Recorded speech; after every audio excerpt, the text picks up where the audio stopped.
What were you eating? What's it called? I don't know. It's a Romanian apple Strudel? You know those philo things that you wrap stuff in? You could use it for meat, you could use it for fruit. They're like sheets, these philo sheets. Have you ever seen them? Okay. They're really Did your mom make that? Mm-hmm. Oh, that's awesome. My mommy. Dude, my parents are leaving tomorrow. They've been here for almost 2 months, month and a half, something like that, since China. Dude, we have so much to talk about. We have so much. We haven't caught up. Dude, we haven't talked in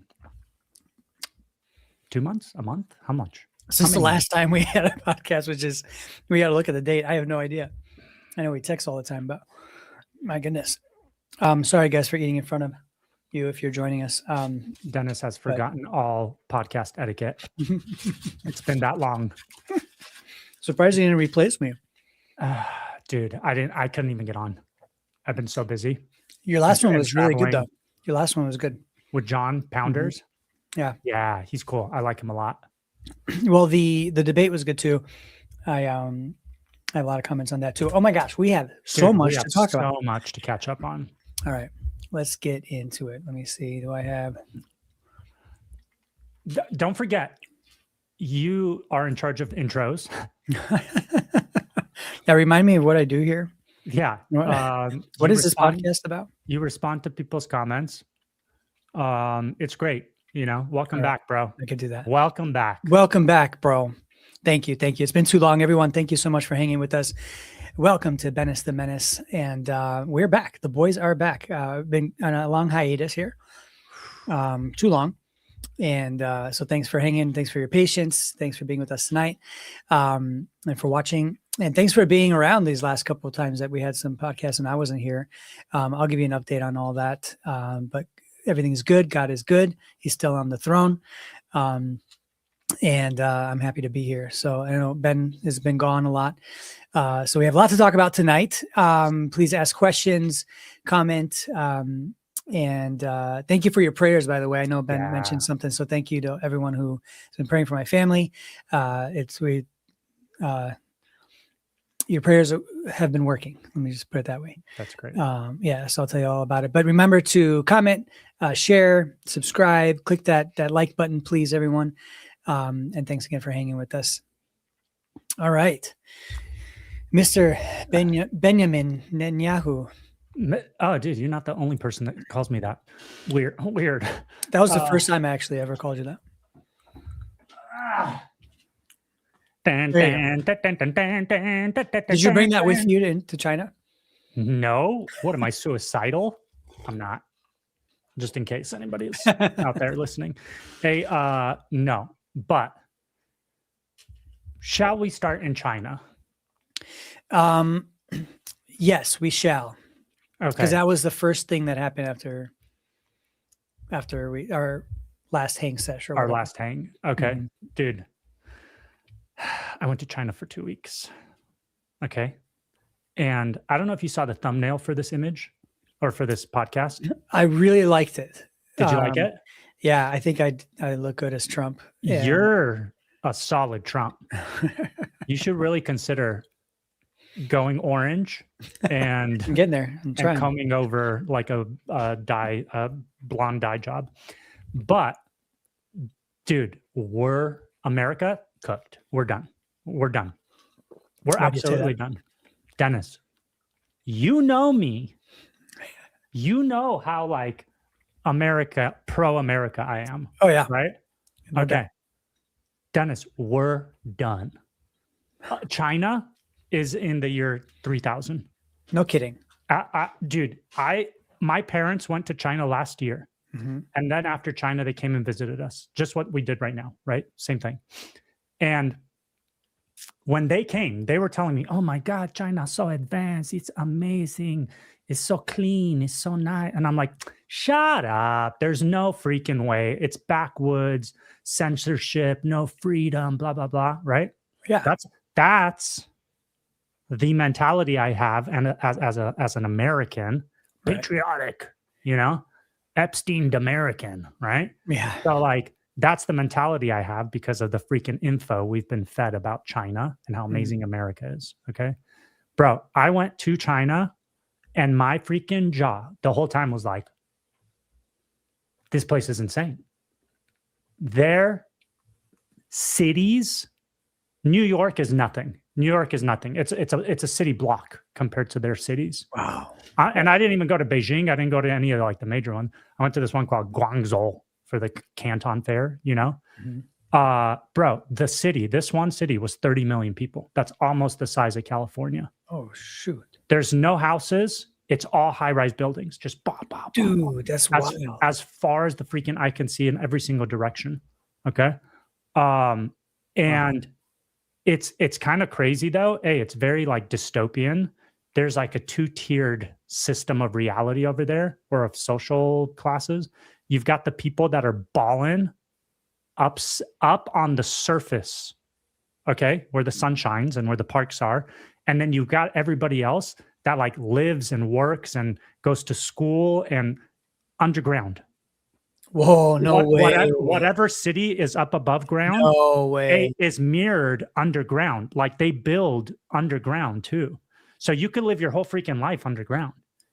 And that's where food is like 50 cents for a meal. Or you go to the surface and a meal is like $100. So ballers are all upstairs on the surface and everybody else is like little craculis in the freaking basement, you know?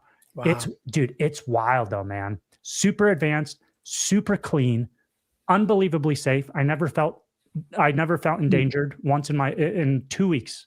I never felt unsafe. Really? I would ride the subway at midnight by myself through like a city where I don't know anything. And I'm just like, no kidding, bro, never once did I feel unsafe. There's little kids, 9, 10-year-old kids outside. It's 10 p.m. at night in downtown, 10 p.m. at night, just like kicking a ball around or just like dancing in the streets. Wow. No, I didn't see parents anywhere, you know? It's unbelievable. Crime is not on their mind. Safety is not on their mind. That's like, it's a given for them. You know what I mean? Wow. The same way, hey, we have like freedom of speech. To them, a freedom is safety. Like one of their things that they prize is safety. And so I guess they give up some other freedoms. You know what I mean? Sure. And I'm not saying it's perfect. I'm sure there's like dark sides to it. I didn't see any of it. I wasn't exposed to it. I'm sure there's dark side, but bro, there's dark sides here too. You know what I mean? And the thing is, we're exposed to the dark sides here. We know it's all BS. You know what I'm saying? Yeah. Over there, you know what they're not doing? They're not arguing about politics. There is no politics. Right. There's nothing to argue. China's system is, that's it. That's all we're doing. There's no 2-party system. You're not voting for anything. Yeah, no one's shitting on each other all day. This is what we're doing. So there's no division. I never thought about that. Dude, me neither until I was there. There's no division in political anything over there. They're not arguing about sexuality. Bro, I think I saw one tranny while I was there. Transgender. Don't take us offline. One. I didn't see a single, if they were gays, I didn't see them. I couldn't tell. Maybe I couldn't tell, you know? Yeah. They're not arguing about sexuality. They're not arguing about politics. They're not arguing about race. Everyone's Chinese. It's homogenized. It's just, we're all Chinese. All we do is freaking go to school, go to work, and provide for our family and take care of China. You know what I mean? They're very Chinese. Yeah. It's pretty wild, man. Like a lot of stuff that as Christians, we complain about in our society and in our culture. Yeah. They don't deal with over there. You know what I'm saying? Question for you. Are they okay with it? Does it feel like you're in a persecuted place as far as just like people, like a people that's being persecuted, not because of religion, just by, you know, in life, by living? Dude, do you feel that, or do people feel happy? Like, do they seem happy? And people see you. There was both. You could tell there was people that were like very, everyone's tired. I will say that. Interesting. Everyone's tired, bro. On the subways, anywhere you're walking upstairs, there's somebody always like sleeping. There's people just sleeping on the subways. I'm not talking about homeless. I didn't see a single homeless person. I didn't see a single tent anywhere in a city of 30 million people, you know? But you could tell people are worked like crazy.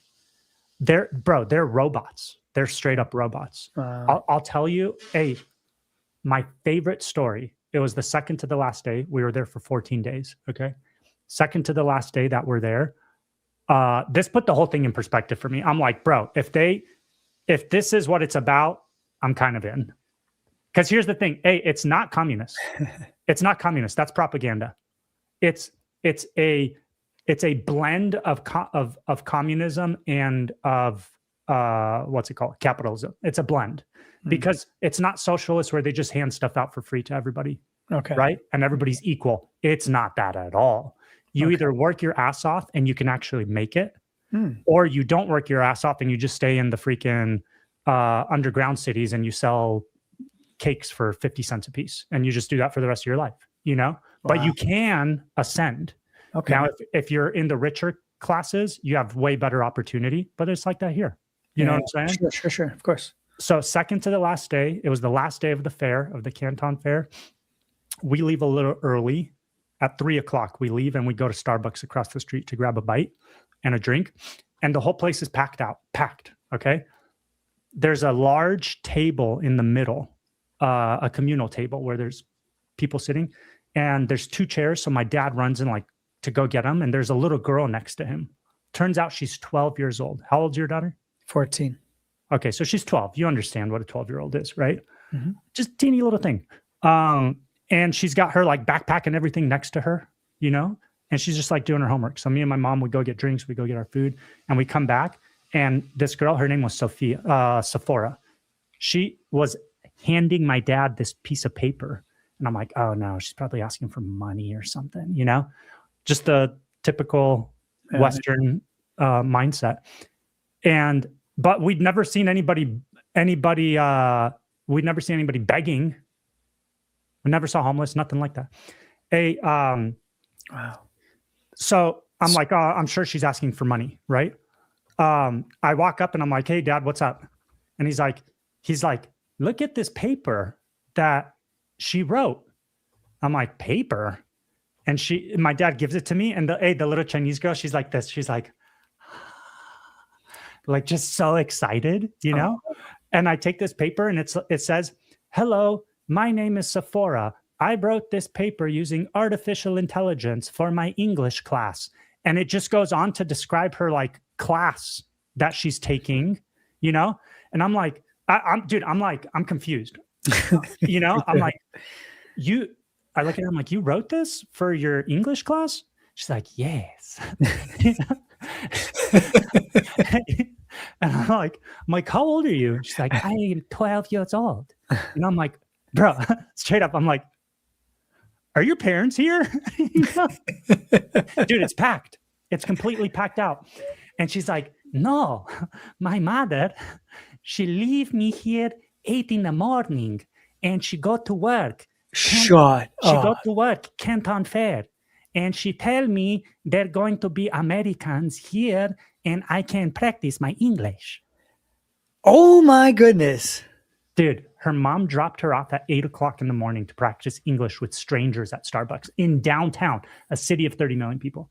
If you did that with your kids in America, I'd go to jail. You would go to jail. Yeah. Your child would be taken by CPS, or they would get kidnapped and trafficked. Those are your 3 options. There's no other option. That's America. Okay. And these people have no fear of crime at all. No fear. They are surveilled up the wazoo, though. Yeah. Cameras everywhere, constantly taking your photo and your video. You have to scan your little IDs like everywhere you're going. You know what I'm saying? But did you have to do that too? The only thing I had was like a badge for the fair where we had to badge in everywhere we went, and they would show your picture and everything. Bro, while you're driving on the freeway, there's cameras taking photos of all the cars with strobes. And if you're in the front seat, passenger seat, they photograph you too. So they know where everybody is at all time. Dang. It sounds crazy, but you know, it's really like that in a city of 30 million people. Absolutely. Wow. Hey, but for that lack of privacy, you know what you get? Complete safety. If anybody touched that girl, there's no escape. They know exactly where you are. They know exactly when you left. They know exactly where the girl is. They know exactly what your car looks like. You're cooked. That's why nobody cares. There's no thought of crime because they know that they're being watched the entire freaking time. Dude, they don't even know if somebody's on the other side of that camera, like actually looking at them. Right. It's just the fact that that camera is there that they're like, oh, we better be on our best behavior. Right. Of course. You know what I'm saying? Yeah. Dude, so hey, I'm talking to this girl because at this point I'm like, there's no freaking way. This is unreal. We ended up talking to her for like 45 minutes just so she could practice her English. That's awesome. And the whole time, dude, she's like this, just like about to explode. Wow. She's like able to do this, so you know? Cute. Hey, and we're talking, she's telling us about her choir that she's in and how they won first place. And at her school, you know? And I'm like, Sephora, what do you do for fun? And she's like, on weekend, I do app on Python. And I'm like, no way. I'm like, why? You do Python?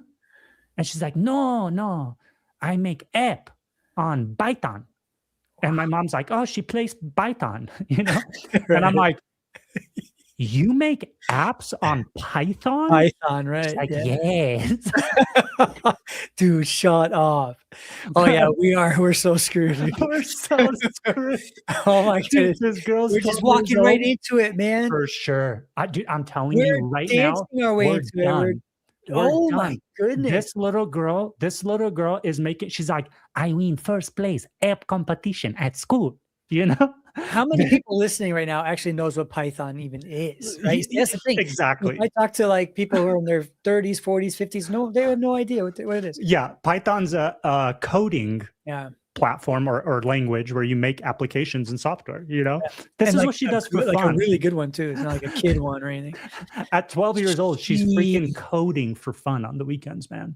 Hey, I was telling my neighbor, he's a doctor. He had a friend of his over from LA who just opened an oncology practice here in Boise, another doctor. I'm telling him the story, you know, because we're having a drink and talking. And he's like, are you freaking kidding me? He's like, my daughter's 13. All she does all day is those goddamn TikTok dances. Yeah. We're dude. Oh, look at this. I'm a software developer. Python for a kid is a great start. Okay. Hey, Mighty Mag. I don't think she was doing Python for kids. I think she was straight up like normal Python, you know? What's wrong with it? You're not seeing it? Yeah. Bye. Dennis just clicked off. Oh my gosh. I'm sure he'll come back in. But I don't know if you guys were listening. That's my experience in China for 2 weeks. I went in totally drinking the Kool-Aid that China's just, I don't know why I heard it's like futuristic and high tech, but I thought it was going to be kind of like ghetto.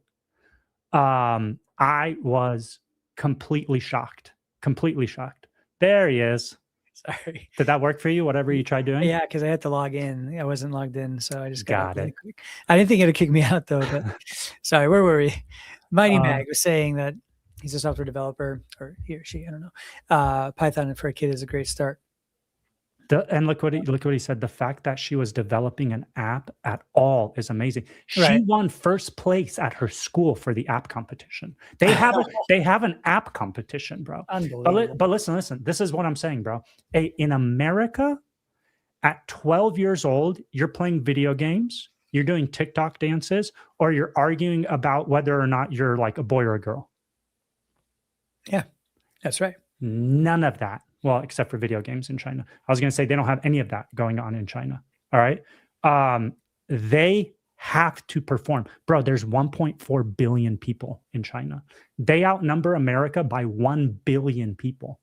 Yeah. Man. If you think there's competition here, if they don't excel beyond like everybody else, they're cooked. They're going to live in the freaking basement selling cakes for 50 cents for the rest of their life. They have to.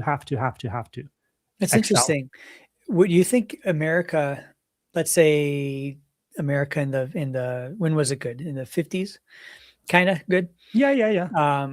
A billion people at that era, that stage of life. Like, do you think that the capitalism that we have here and the democracy that we have is sustainable for 1.4 billion people? No. See, you would almost think you need something like they have in China. Dude, exactly. Exactly. So once I realized, bro, these are the results their system is developing. You know what I'm saying? Culturally, socially, in the minds of children, educationally, right? These are the results. I'm like, dude, it's kind of working. You know what I mean? Like, not to drink the American propaganda Kool-Aid, but it's working. And then I come back to America and you jump right back into it. All the arguing, all the division, race, sexuality, politics, religion, la, la, la, la, la. You know what I mean? Bro, it's almost as if it's strategic to just freaking flood Western society with crap and with division and hate and constantly. All right. To deteriorate our next generations. They're cooked. They're not going to compete. They cannot compete. And I was telling some buddies this story, and they're like, but they don't have freedom, you know? And I agree, bro. We're freaking ex-commies from Romania, you know? I get the argument for freedom of speech, freedom of weapons, I get it. I'm all about it. But I'll tell you what they don't have. They don't have crime, you know? So which is worse? Not being able to, I don't know, not being able to say certain things or do certain things, but be riddled with drugs, crime, homelessness, you know, all the crap we detest in our society and in our country. Which is worse? I don't know. I'm not advocating for freaking No, you're asking the question. I'm just comparing. Well, listen, you're asking a question that people ask themselves all the time in leadership, right? I mean, when you're trying to govern people, listen, and we had, you know, kingdoms, right? We've had all kinds of different types of we've tried all of them, I think. and look at us. And I'm just looking at us. We're not doing good, you know, and dude, we're not. We're suffering on all levels. You said something about flooding, right? Like flooding the West with so much like crap, and like no wonder our theology and our doctrines and our churches are all like so screwed up, right?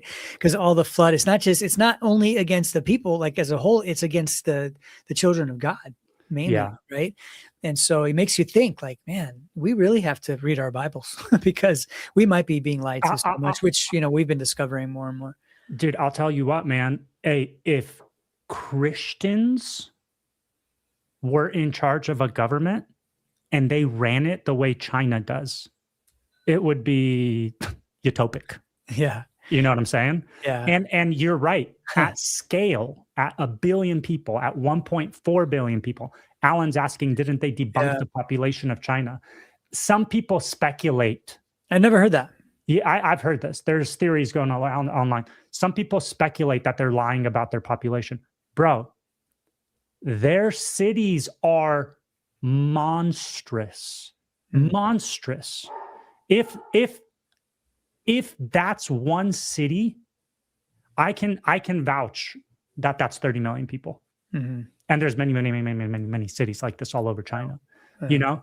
But hey, at scale, at 1 billion people, at 1.4 billion people, there's no way to keep track of or manage populations like that without some kind of insane, robust technological system and infrastructure. There's just no way.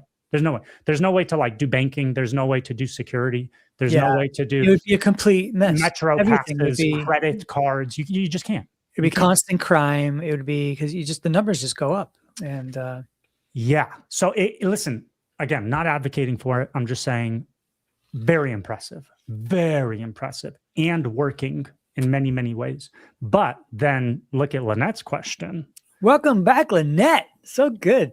Thank Thank you so much for being here with us, Lynette. Miss you, girl. Do they have freedom to openly worship Jesus? Bro, at the fair, at the Canton Fair, there was 500,000 people there from all over the world, just visitors. That's not including the 10,000. 500,000. It's a 6-week event. Oh my goodness. And there's 3 phases with 4 days in between each phase to break down and reset up for the next phase. Wow. 10,000, I think 10,000 factories. I'm not talking about sellers. I'm talking about factories that manufacture. This is made in China. This is made in China. My computer is made in China. This is made in China. Everything in your life, everything around you is made in China. And the factories that make all of this stuff were there looking for people to distribute their stuff. You know, that's what the fair is all about. Hey, anywho, at that fair, 500,000 people walking around. Dude, I'm walking from one section to the next, and my parents are behind me. Dude, we were putting in on average 25,000 steps a day. Which is good for my parents because they're older and this is like great exercise, you know. But they were toast by the end of the days. So was I. But hey, we're walking. My parents are behind me. We're going from one phase to the other or one section to the other. And I turn around to say something to my mom. And behind her is like this tall dude and a girl. And I just see the tall dude. I'm like, man, that guy looks so much like my buddy, Andre. And then I turn around to say something again. And I see the girl. I'm like, oh my God, that's my friend Andre and Alice. That's wild. From freaking California that I haven't seen in over 10 years. What are the chances, dude? And they're behind me at the freaking fair. Okay. And we just start laughing. That's just so strange to me. And my buddy is like, dude, of course we would see each other here in the middle of freaking China after not seeing each other in Cali or anywhere else for over 10 years, you know? And this is to get to Lynette's question. We kept in touch, you know, what are you doing? Let's get dinner. Let's talk. Blah, blah, blah, blah. On Saturday, I'm like, dude, what are you doing tomorrow? We're off tomorrow. Let's go. And he's like, oh, I'm going to church tomorrow. He's like, my buddy lives here. He's lived here for a while and he goes to a church. I kind of wish I would have went. Shoot. We went to some factory. We went to some factory instead. He goes to a church in China and apparently they're allowed to worship Jesus. They're allowed to go to church. Okay. They're allowed to do all that stuff. They're just not allowed to be like anti-government or rustle feathers when it comes to politics. You know what I mean? I don't know if they censor their Bible, their teaching. I don't know. And I'm sure that there's like underground churches too. You hear about that in China all the time. You know what I'm saying? Yeah. I will say, always around. I will say that there was a Romanian guy who lives he builds apartments in the Midwest. Hundreds of units of apartments. My parents' friends. So we connect with him at the fair. He's showing us around. He's telling us about this, about that. He's showing us all this stuff. We grab dinner with one of the gals he works with in China regularly. This gal was working at one of the factories. She helps put his orders together. And he's like, one of the years, he's been going for 11 years. Wow. One of the years, he's like, you know what? I come out here all the time. I do business with these guys all the time. I've never talked to these people about Jesus. I'm gonna tell these guys we need to go to church. So he texts his crew from China. He's like, hey, Sunday, I want us to all go to church together. And the Chinese people are so nice, man. Yeah. They're so nice, so accommodating. Between them, they have a very rough, like, you know how Romanians are rough when they talk to each other and their culture and stuff. But when you go to them, you can ask anybody, hey, do you know where to go or where the Starbucks is? And they'll be like, oh, they'll just type in, start translating, and then like show you, you know? So cool. So he invites them to church. She, because they're all very polite, very accommodating, finds a church. They all go to church, like him with 4 of the ladies from their team. I think they brought their husbands too. The husband gets saved. No way. The husband gets saved. No way. Yeah. Then gets baptized. Shut up. Yeah. Cool and then the wife is not yet, like, she hasn't converted yet, but like they talk all the time and stuff like that. But I'm just saying there's stuff happening out there too. You know what I mean? course. And while we're over here arguing about freaking dispensationalism, rapture, millennialism, people in China are freaking getting saved. You know what I'm saying? So that was cool. That was a cool story, a really cool experience to hear about. Oh my God, another one. Oh, dude. And this is also okay. Wait, hang on. So to Lynette's point. Okay, yeah, as far as you know, they can go to church. I'm sure like they don't probably talk about King Jesus. They probably don't call him that, you know. So that's it's probably a different kind of gospel, but still Holy Spirit will work, you know. And for sure, man. For sure. If these people can get hold of a Bible, because that's the thing. I don't know if they can get hold of a Bible. That's a really good question. I could ask my buddy Andre, you know, hey, if anyone knows in the chat, if you've been to China, or if you know, can they get? That's a really good question. Yeah. At the fair, one of the days, as we're looking at different booths and stuff, you know, talking to different people, we walk into one of the booths and really, really like softly from behind like their little table where they're sitting with all their wears and tears on the wall, dude, they're playing like a worship song. What? Really? In English. Okay. And it's just these like it's one lady, she's probably in her like 50s, and then two younger girls probably in their like late teens, early 20s, you know, in the booth. And they're just playing the song, and I'm like looking at their stuff and I'm just like, oh man, I can't believe they're playing Christian song. I'm not thinking about it. Like nothing's hitting me that this is crazy. You're in freaking communist China at this huge fair, and there's just this like whisper of a Christian song coming out of the booth. You know what I mean? And I turn to my mom. I turn to my mom. I'm like, hey mom, did you I'm like, you hear this song? And she's like, oh my God, yes, these are Christians. You know, and she turns to the lady. Oh no. Oh no. No, it's okay. She turns to the lady, and my mom just starts bawling. She just starts bawling. She's like, you know Jesus, I love Jesus too, oh my God, and starts like crying and like hugging each other and stuff. No way. Yeah. And then the lady, they like start talking, and I'm in the back. I'm like, oh my God, this is so sad. Like it was very like heartwarming. You know what I mean?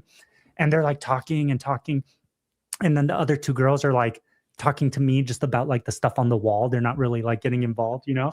Yeah. And I was like, after they're done and we leave the booth, and my mom was yelling at me. She's like, you're going to do business with them. You're doing business with the Christians. That's hilarious. You know what I mean? You never know. Dude, for sure. It was really funny. And then when we leave the booth, my mom's like still like red in the face and like teary-eyed. And we go to my dad, and she starts telling my dad like what we just saw. And my dad's like, watch, they didn't even know what that song was. Probably. They just thought it was a nice American song. But the lady said she did. Okay, I don't know what she said. I wasn't listening to what she was saying. Okay. I didn't listen to because they were like whispering. You know what I mean? I'm gonna believe that. Okay, that's what I was gonna ask. Was it a whisper? Or was it like out loud? Like, oh, you believe in Jesus? No, no. Okay. So it was like it was very like intimate. Okay. And so I'm like, I start busting up. I'm like, dude, if this American chick just turns to this lady and just starts bawling in her face and is like hugging her and stuff, and this poor lady that doesn't speak English is just like, yes. I was dying, man. But I'm sure they were. I'm sure they were Christian, you know. I'm gonna choose to believe they were. I also choose to believe. It was great though. Hey, overall, really, really cool experience, man. The China propaganda is coming from a sinking ship. I think we're cooked. And what they're doing, what America's doing is just talking crap as we're sinking and as China's rising. And China is minding its own business, not bombing anybody. Dennis, how long have we heard? Any second, China's going to take Taiwan. Yeah. China's expanding. They're going to take the sea. They're the Philippines. Yeah. Over and over and over again. We've been hearing it for years. Jack crap. Yeah. They've never done anything. Bro, all they do is invest in other countries. They're investing right now heavily in Africa. And in exchange, they just set up a program. We watch the news in China. They set up a program where Africa has 0 tariffs on all Chinese goods, 0 tariffs, okay?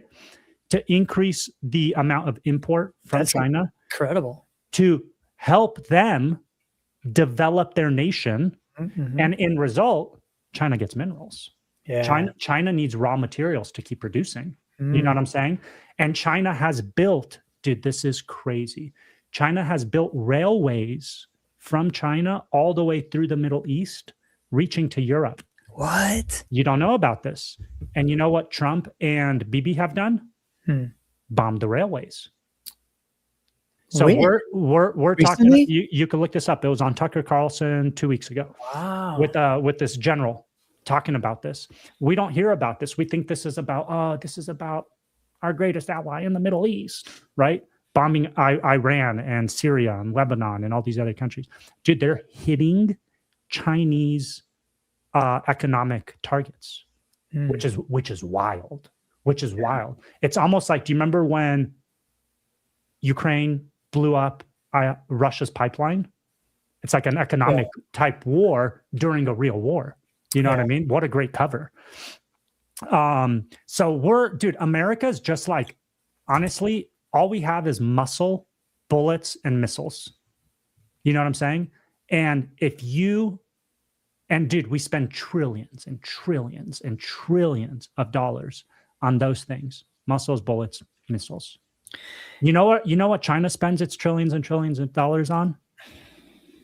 It's on the welfare of its country, on the expansion of its country, on relations with other countries.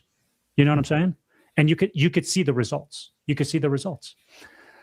but they must be making so much money too. And so, like, I mean, I'm sure their military is stacked also.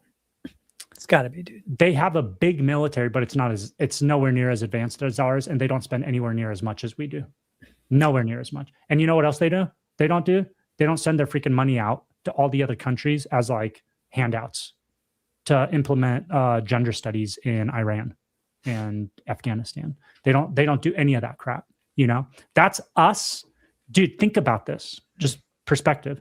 That's us trying to change the culture of countries with our Western, like, depravity and gay and liberal. And, you know, if you don't, we're going to cut your funding. That's what Biden did with Nigeria. He said, if you don't, it's illegal to be gay in Nigeria, right? And Biden said, if you don't remove that law, we're going to cut your funding. And the Nigerian king was like, or president, whatever it is, he's like, keep your money. I don't know why he speaks Russian, but he does. He's like, keep your money. So they cut the funding. And you know who he gets funded by now? China. Wow. China. And they don't, you know what they don't want to implement in Nigeria? Gender studies and making gay marriage legal again. Right. And they don't want any of that. Right now, what we're watching in the world, bro, more than anything, more than economics, more than anything, this is a battle of morality. Okay. That's what we have. We have Western degeneracy and you have Eastern, like, sanity when it comes to morals, just morals. That's all I'm talking about. Because they still have the standard understanding of, like, man and woman, husband and wife, raise your children. You know what I'm saying? Whereas in the West, they're burning all that down morally and culturally. And that's what we're trying to export to these other countries. And any other sane countries, like, we don't want that shit in our country. We see what it's doing to you. Why would we want that? You could watch Putin's speeches. He says exactly that. He says America is trying to export its satanic culture to our country, and we'll have nothing to do with that. And I'm going to fight every way I can to stop that from coming to our country. That's what this is like about. All of this, you know. Oh, bro. That's wild, man.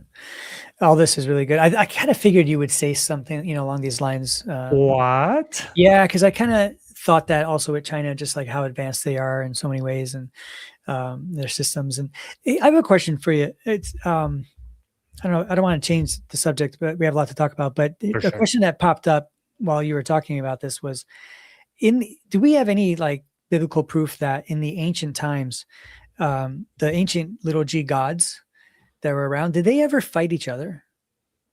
Physically, like, did they Like, manifest did they and battle like their ideas with other little g gods? Like, do we have any of that in history? Do we have anything that shows, or is it always against Yahweh God?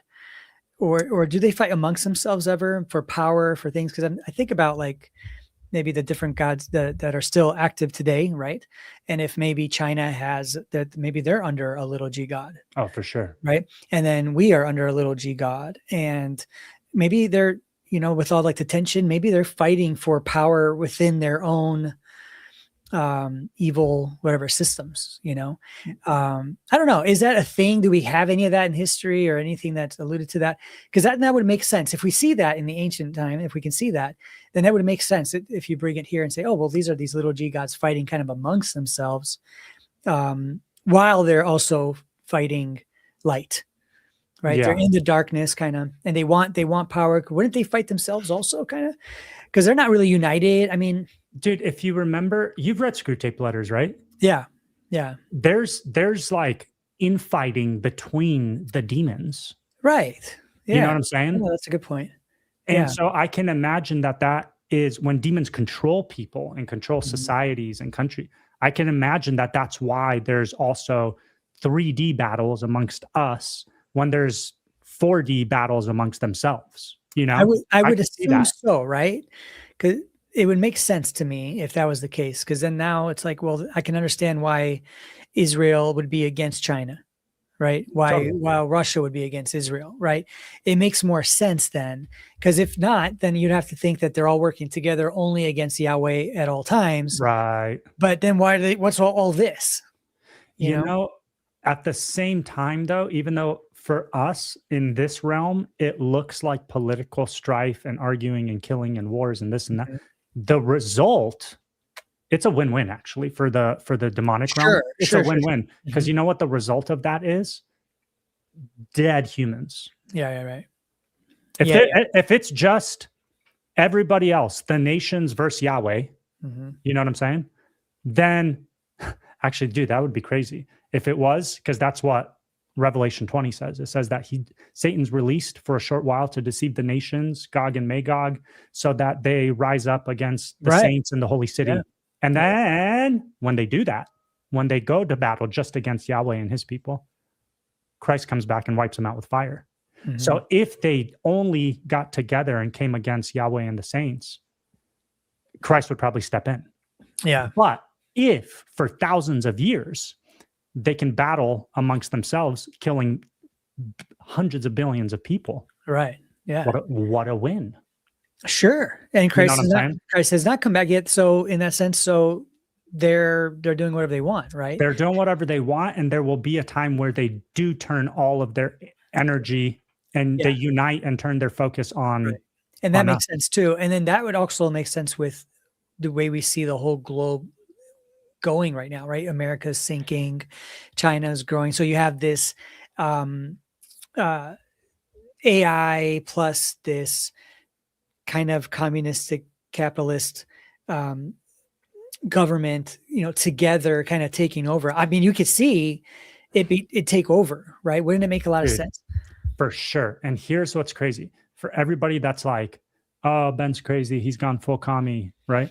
Like America. I get it. Like, I'm all for America. I want our country to flourish the way their country is flourishing.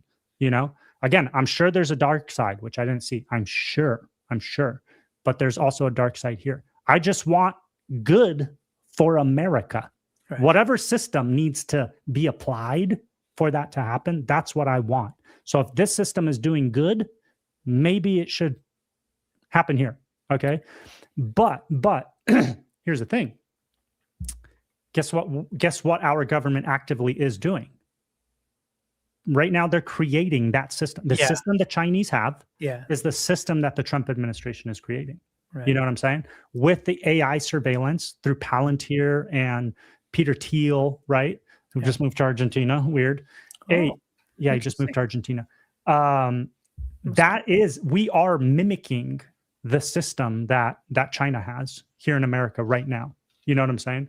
So obviously dude, the powers that be in this country, they recognize that if they don't make a change ASAP, it's toast, you know? I already think it's chosen. I think it's already going that direction. They already know it. They're just, we're playing catch up. Yeah, it's going in that direction. And there's but dude, what's crazy is like, okay, so you recognize the need for this like technological system of control because you've seen it implemented in China and you've seen the results and it's working. Okay. But then why the hell allow and push and propagate all of the division, the hate, the confusion, the gender stuff, like all this stuff that just destroys kids' minds, you know, and like the future's mind. Again, it's just a different God that's destroying in a different way, right? Baal is different than Asherah, right? Like that's a good point. They had their own things and they did their own ways and things. So, and even Carrie was saying Greek mythology is all about wars between gods. So, I mean, and a lot of that's pulled by, you know, old stories and things like that. So there's a lot of similarities and things. So, I mean, I think that would make me feel more like, yeah, I can see them, these gods kind of fighting amongst themselves. But I can also see now this move into an AI controlled government. Dude, that's gonna be so wild. That's gonna be so wild when that thing's fully released. You know what I'm saying? Because there's no way they're gonna control something like that. There's just no way. There's no way. Like, what are you gonna keyboard faster than the AI keyboards? How are you gonna stop it? Yeah, right. What's that say? Maybe they do that to take the attention off their evil deeds. I mean, maybe if we're so focused on like war and death and arguing and this and that, you know what they get to do in the background? Have islands and sacrifice kids and do bad things to them. You know, that's what they get to do in the background as we're distracted with the stuff they show us on TV, as we're distracted with the psyop against China, and as the Chinese are distracted with the psyop against America, you know? Dude, that's, and I will also say, there was not a single Chinese person on the Epstein list. Just an interesting thought. Yeah, that's another thing too. Hey, nice to meet you, buddy. Thanks for hanging. He said that in front of his Steve Gregg, which I'm now jealous that he's actually your friend. So that's how he discovered us. Thanks for hanging with us. Proverbs 18:13 podcast. Check them out. Awesome. I'll say, hey, one last thing before we get off China. The other thing we always hear with they don't have freedom of speech. There's censorship. Right? They censor everything. They can't talk about their government, blah, blah, blah, censorship. Mm-hmm. Bro, the stuff that they censor, did you see that they just banned OnlyFans out of their country? No, I haven't. Okay, so they banned OnlyFans out of their freaking country. That's a good thing. Wow, they did. Isn't that a win for humanity? Right? You know, like, that makes me so confused. wouldn't we as Americans want OnlyFans to be banned, illegal in our country? Wouldn't we as Christians want pornography to be made illegal? You will go to prison if you produce this stuff. Wouldn't I would want that. Absolutely. You would, I'm sure every single Christian would want it to be made illegal. You know what I'm saying? So okay, so they remove OnlyFans. They don't allow like Western depravity to be viewed on their social media platforms. All that stuff's out. All that garbage that we complain about socially and culturally, they are not exposed to any of that. So it honestly, more than like a tyrannical government that doesn't let their people talk, it actually sounds more like a parent who's like, oh yeah, I don't want you to see that. Yeah. Because it's going to screw you up. So they do that at scale for 1.4 billion people. And their culture is not arguing whether their child is a boy or a girl. Dude, it's so funny that you say this because I'm thinking about my daughter as you're talking, because it's like the kids are like, Dad, they're complaining because of the strictness, right? Right. And they're the one complaining, they're bitching about it. They're like, but we as parents know, like, hey, we're not, this will hurt you. This was not good for you. So we're going to prohibit you. Exactly. It's almost like we're the child, like here in America, we're the children, we're the 12-year-olds that are and 14-year-olds. We're like, oh my gosh, we need freedom of speech. We need that's such a good right? That's such a good freaking analogy, man. Hey, in America, you know, the like standard white mom that just liberal white mom that just lets their kid do anything, and their kid's like throwing a tantrum, you know, and the mom's like, Johnny, this is not how you should act. You know what I mean? Like, you know what I'm talking about. Sure. Whereas we grew up with our parents just like, stop that. You know, that is exactly the same analogy here. In America, they treat us, we're freaking out there like killing each other, stabbing each other, shooting each other, doing fentanyl on the streets. And the stupid liberal parents are like, oh, poor Johnny. I hope he grows up and figures it out. You know, just like lets them do whatever they want. Yeah. Under the guise of freedom, you know? But in China, they're like, stop that. We're not going to let you do that. Yeah. Because this is bad for you. You know what I'm saying? That's a good word pic. I mean, that's a good picture of how it really is, man. I agree. Oh, no drugs in China that I saw. No fentanyl, no freaking weed, no nothing. Like nothing. And again, like, I'm sure it's all there. It's all underground. It's all, you know, those things are still happening in the country, but they're not in the open. They're not, you know, accessible to children probably. So yeah, it's different. And I remember hearing glimpses, like even from my dad about Romania, like he would say things like, you know, in Romania, it wasn't dirty on the street. It wasn't, you know, people had their haircuts, you know, like I would hear stuff like that too once in a while. People were polite to each other. Nobody really stepped out of line, you know, unless it was a government thing. Right. And it was safe and you can leave, you know, things outside and no one would mess with you. And I remember hearing that as a kid and I'm like, man, like that sounds kind of nice, you know, in so many ways. Then they would also say the other stuff. And then when you have religious persecution in there, that's right. You know, that is the problem, right? As Christians that we have with this whole thing. But you, like you said, if we can find and maybe that's what the kingdom of heaven on earth would look like. It's more of this, you know, you never know. Maybe the cube is just like a super intelligence. The New Jerusalem. The New Jerusalem is a super intelligence. We plug into it. That we freaking matrix into. Bro, you never know, man. Like there's a lot going on. This sounds fun. Here's something that'll make you talk. The dispensationalists and Zionists sell China hate to us all. Dude, I mean, kind of interesting. I don't know where China stands with like Zionism and Israel. I don't know I don't know if they're like politically pro-Israel or anti-Israel. I don't think Russia is pro-Israel. No, I don't think they are. Because they were allies with Iran. Russia, China, allies with Iran. You know, they're much more aligned with. Dude, again, going back to what I said, where this is like a moral war, or it's a war of moralities, Eastern and Western. Israel's our greatest ally in the Middle East. Yeah, Israel's also the gay capital of the world. Right. It's Tel Aviv. Tel Aviv is the gay capital of the world. So what a coincidence. They have the same morality as the West. Arguably, they're the ones that introduced these concepts to the Western societies, and look at where we've degenerated to. You know what I'm saying? And so these other countries, China, the Eastern Bloc, and the surrounding Middle East, the Muslims, they're not having any of that. They will not have that in their countries. We'll throw you off a building. We'll make it illegal. You know what I'm saying? We'll kill you if you bring any of that stuff to our country. Right. But the singular greatest ally in the Middle East, they're all about that stuff. They're all about it. Their Talmud allows for 6 genders. Yeah. If I'm not mistaken, their religious text is the only one that allows for more than 2 genders. You know, that's that's kind of an interesting connection. What do you got? Did you hear Russia banned Satanism? Bro, wow. Say whatever you want. Some of these countries have certain things down. Okay. This is the thing, Dennis, the communism our parents grew up under was like totalitarian fascism and like socialism, where they spread it's egalitarianism. Everybody's the same.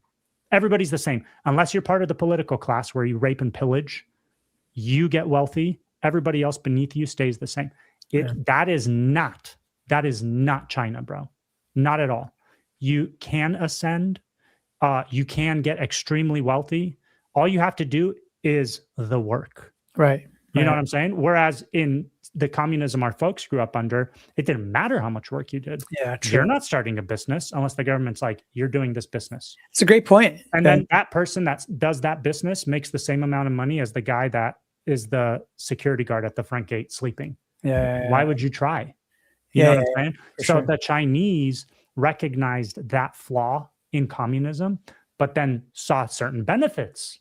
Bro, they can, oh my God, have you guys seen any of the building projects that they do in China?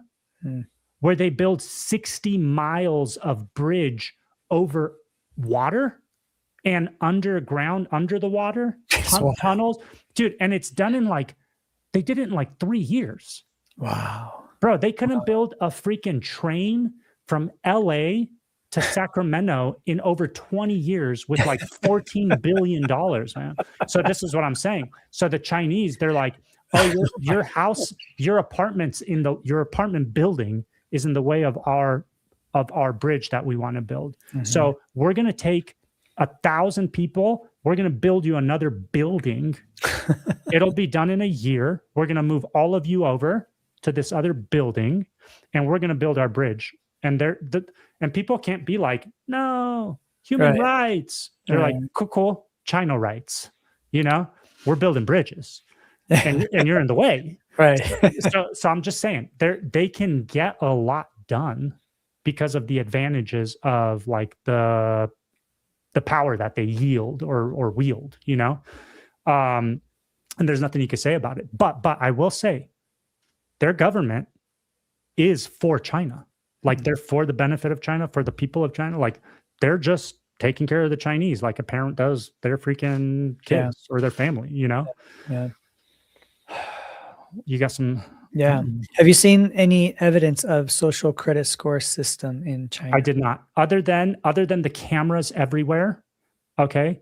I didn't see anything about displaying people's faces on screens that they're bad, so they have low social score. I didn't see anything like that. I do think I got solicited by a prostitute. I think maybe the second or the third night. I wasn't sure. Me and my dad and my mom were walking back to the hotel. That was a weird thing to throw in there. This is the only bad thing. Oh, you're saying that's the only bad thing. Okay. This is the only bad thing I saw. Literally the whole time. This is the only bad thing I saw. Maybe she had a bad social credit score. I don't know. I didn't ask her. Credit score? Is this social credit? Yeah, it is. Okay. Credit, yeah. I don't know. But me and my dad and my mom were walking back to the hotel. It's late. It's probably 10:30, And as we're walking back, me and my dad are just talking next to each other. My mom's behind us on her phone, far away. And this lady walks by and she's like, massage? I'm like, no, thank you. And we just keep walking and talking. And then I'm like, dude, I could really use a massage because I'm sore, Right. But as I'm walking, I'm like, oh, she's probably a prostitute. I should You never know though out there, man. You don't know. I mean, maybe they're not. If she was giving private massages, foot massages, oh my God, I'm so sorry, lady, for accusing you of being a possible prostitute. And you're only saying that because you're used to America where you're solicited. Exactly. So in your mind, you're like, it's probably bad. But out there, it could be probably nothing. It's like, they actually give probably just a nice lady that gives foot rubs to people walking 25,000 And you're probably steps. really, really good. Yeah. Oh my God. She knew that. I'm going to find her. I might go back in October. I'm actually shocked you didn't find any kind of hint of or evidence of that. I mean, it could probably be turned on pretty easily if they have it all set up for it, maybe. But but I thought I've heard stuff, or saw online. Of course, you don't know what's true or not, but a while ago, with China having these things where if this person didn't pay this bill, then they can't go on the plane or something, or they had. I thought it was already in play, Dude, I don't know. Again, I'm sure there's a lot that I did not get exposed to as a white dude in freaking China. And you're only there for a little while. It was and I'm only there for 2 weeks. Yeah. I have seen stuff online, on Instagram, Bro, I've been getting a lot of Chinese content lately, which is pretty wild. And I heard that they hire influencers, just like Israel does, to talk about. Is that what you wanted to China? talk about after the show? Bro, so if China's out there, I'm doing this for free. If you guys want to throw a dog a bone, let me freaking. We'd rather take money from China than Israel. Dude, I'll do. Are you guys okay with that? The chat, are you guys okay with us taking money from China over money than Israel? Dude, next week, these freaking actually, I could do it right now. Shoot, watch this. Oh my gosh.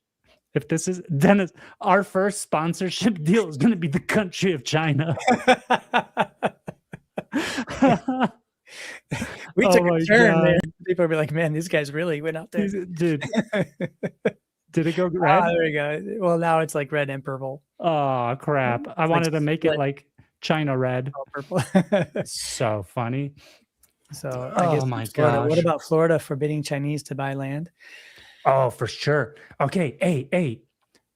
So, the Chinese were buying land by military assets and like cellular areas and stuff like that. Like they're buying the surrounding land, Mm-hmm. Okay, hey, who the hell let them do that? Of course you don't want another country, any country, buying land next to your freaking military assets and bases. It probably just took them a long time to figure it out. Not China, not Israel, not Brazil, not Romania. I don't care. Doesn't matter. Not Canada. Who cares? Nobody. You don't want people next to your military stuff. Except Israel. Wow. Did you see they're passing some stuff where like our militaries are going to be united? Bro, I heard some of this. It's crazy. I just don't. Anyway, whatever. I don't want to be under this God's whatever this God is here in America. He's not doing a good job. He's losing. I want to go somewhere else. Yeah, man. I don't think there's any winning until Jesus is our big G God, like physically on the new earth. I don't think there's any. I don't know. I'm starting to have some wild ideas. You're going post mill? You're getting what's it called? When you're I'm not going backwards. What do you mean? No, I'm not going optimistic. You're getting optimistic? I'm getting optimistic. I'm getting optimistic because I think we're looking at things wrong. I think our eschatology is way screwed up. Yes. Yes, Dennis. Have you been gone a very long time? No, I know we've talked about it, but it's even what we think probably is could be so off too. Oh boy, are you going to post that? We'll talk about it. Okay. Our governor Sarah Huckabee.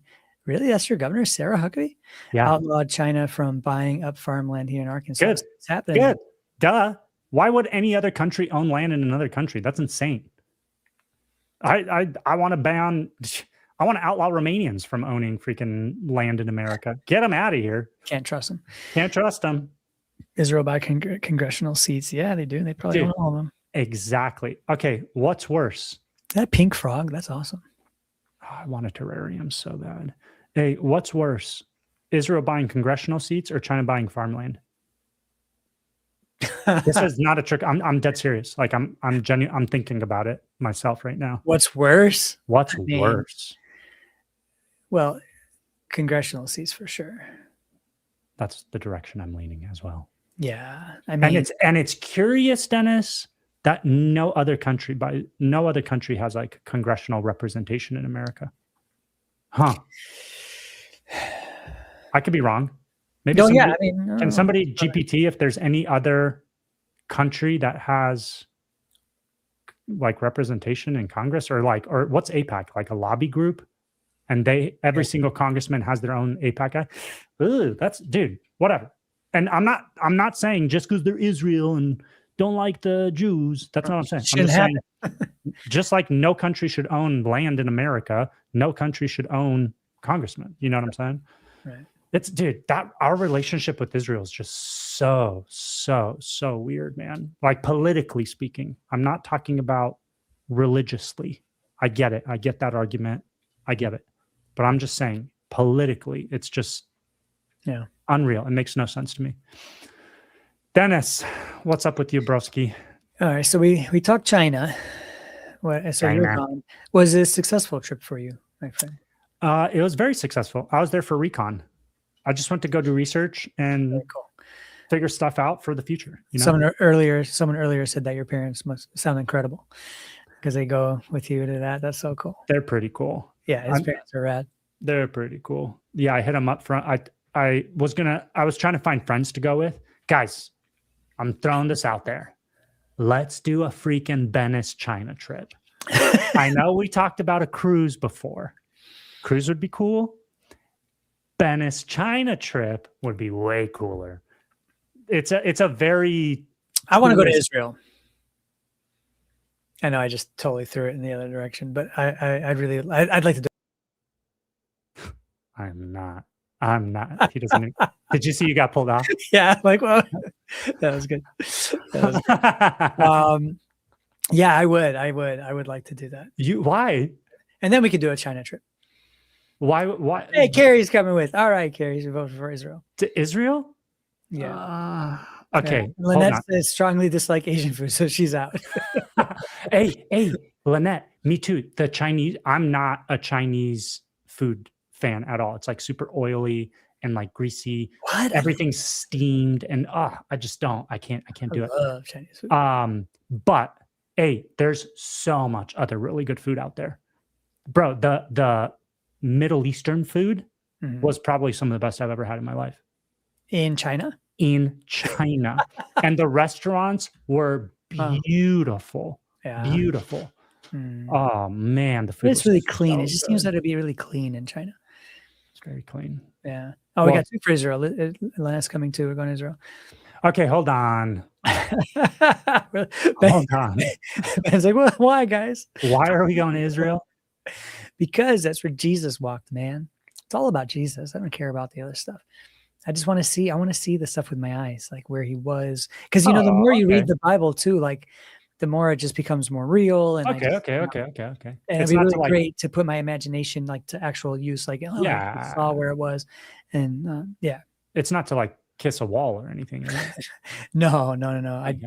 But I want to see. I kind of see what it's like for a Christian also in Israel. You know, because get your COVID visor ready to be spat on. I would do a Venice Israel trip for historic sake, you know, but then for fun, we go to China. Dude, what else, man? What's new with you? Give me 1 second here. See if can you look through the chat really quick and see if there's anything. I got to respond to someone here. Proverbs 18:13. His name is Adam. Oh wait, I clicked the wrong one. This is why I don't handle the chat. His name's Adam. Oh, Lynette said Mondo does Israel trips. Nice. Mondo does Israel trips. Oh, guys, update. Mondo's not doing any more debates with Steve Gregg. That was supposed to be a series of debates with each of the like 4 or 5 points. And Mondo emailed me saying that he doesn't want to do anymore, which is a huge bummer because I thought the first one was great. I thought it was great. I thought it was really nice. I thought everybody was kind and it was super informative. It went either way. People were like, oh, this guy was great. This guy sucks. This guy was great. This guy sucks, you know? So, which is perfect. That's the purpose of a debate, you know? Yeah. And the weirdest thing was people that were saying, there was like 2 or 3 people that said Steve was very rude and aggressive. And I'm like, I don't think he can be aggressive. Well, at least what were you watching? Yeah. You know, my mom the other day was like, oh, I don't know, I don't know if they're good. I'm like, of course they're good. It's 2 people with 2 various opinions talking to each other, and we get to watch. Like that's how it should happen. You know, it doesn't have to be like aggressive. I hate that. I actually don't like aggressive debates. But she was like, oh, but you got to be careful because some people's faith might be hindered. And I'm like, I know we never have to be careful. I'm like, hold on. What do you mean? And she's like, yeah, some of these stuff that they were debating, you know, people's faith can be they can question their faith. And I'm like, well, hold on. because the only thing our faith is based on, salvation is only by faith in Christ. Right. We're not debating that.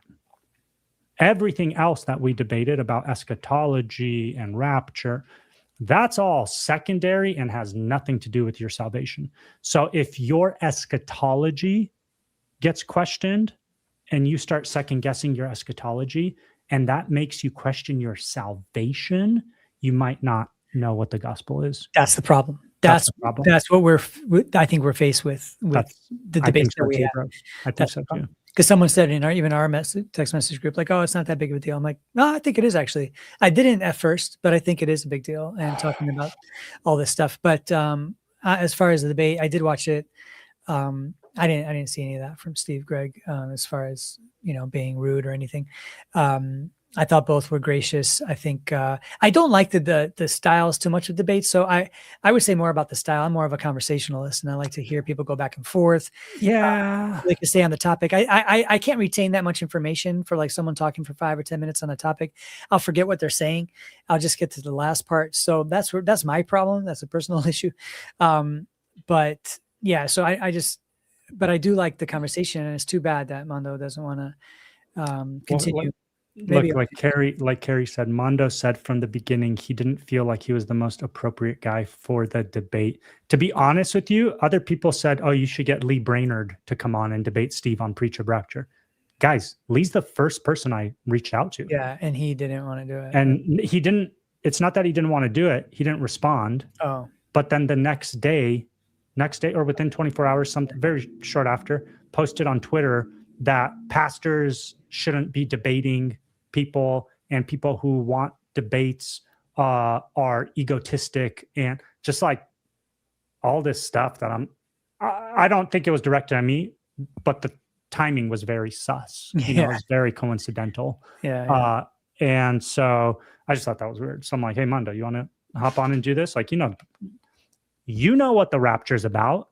Sure. And he did his job defending it. I'm not saying he did a good job, a bad job. Steve did a good job, a bad job. I'm not saying anything like that. I'm not making that call. But as an author, as a pastor, as a YouTuber who's talking about rapture, 7-year tribulation, red heifer, third temple, like, right? End time stuff, eschatology, prophecy watch about end time stuff.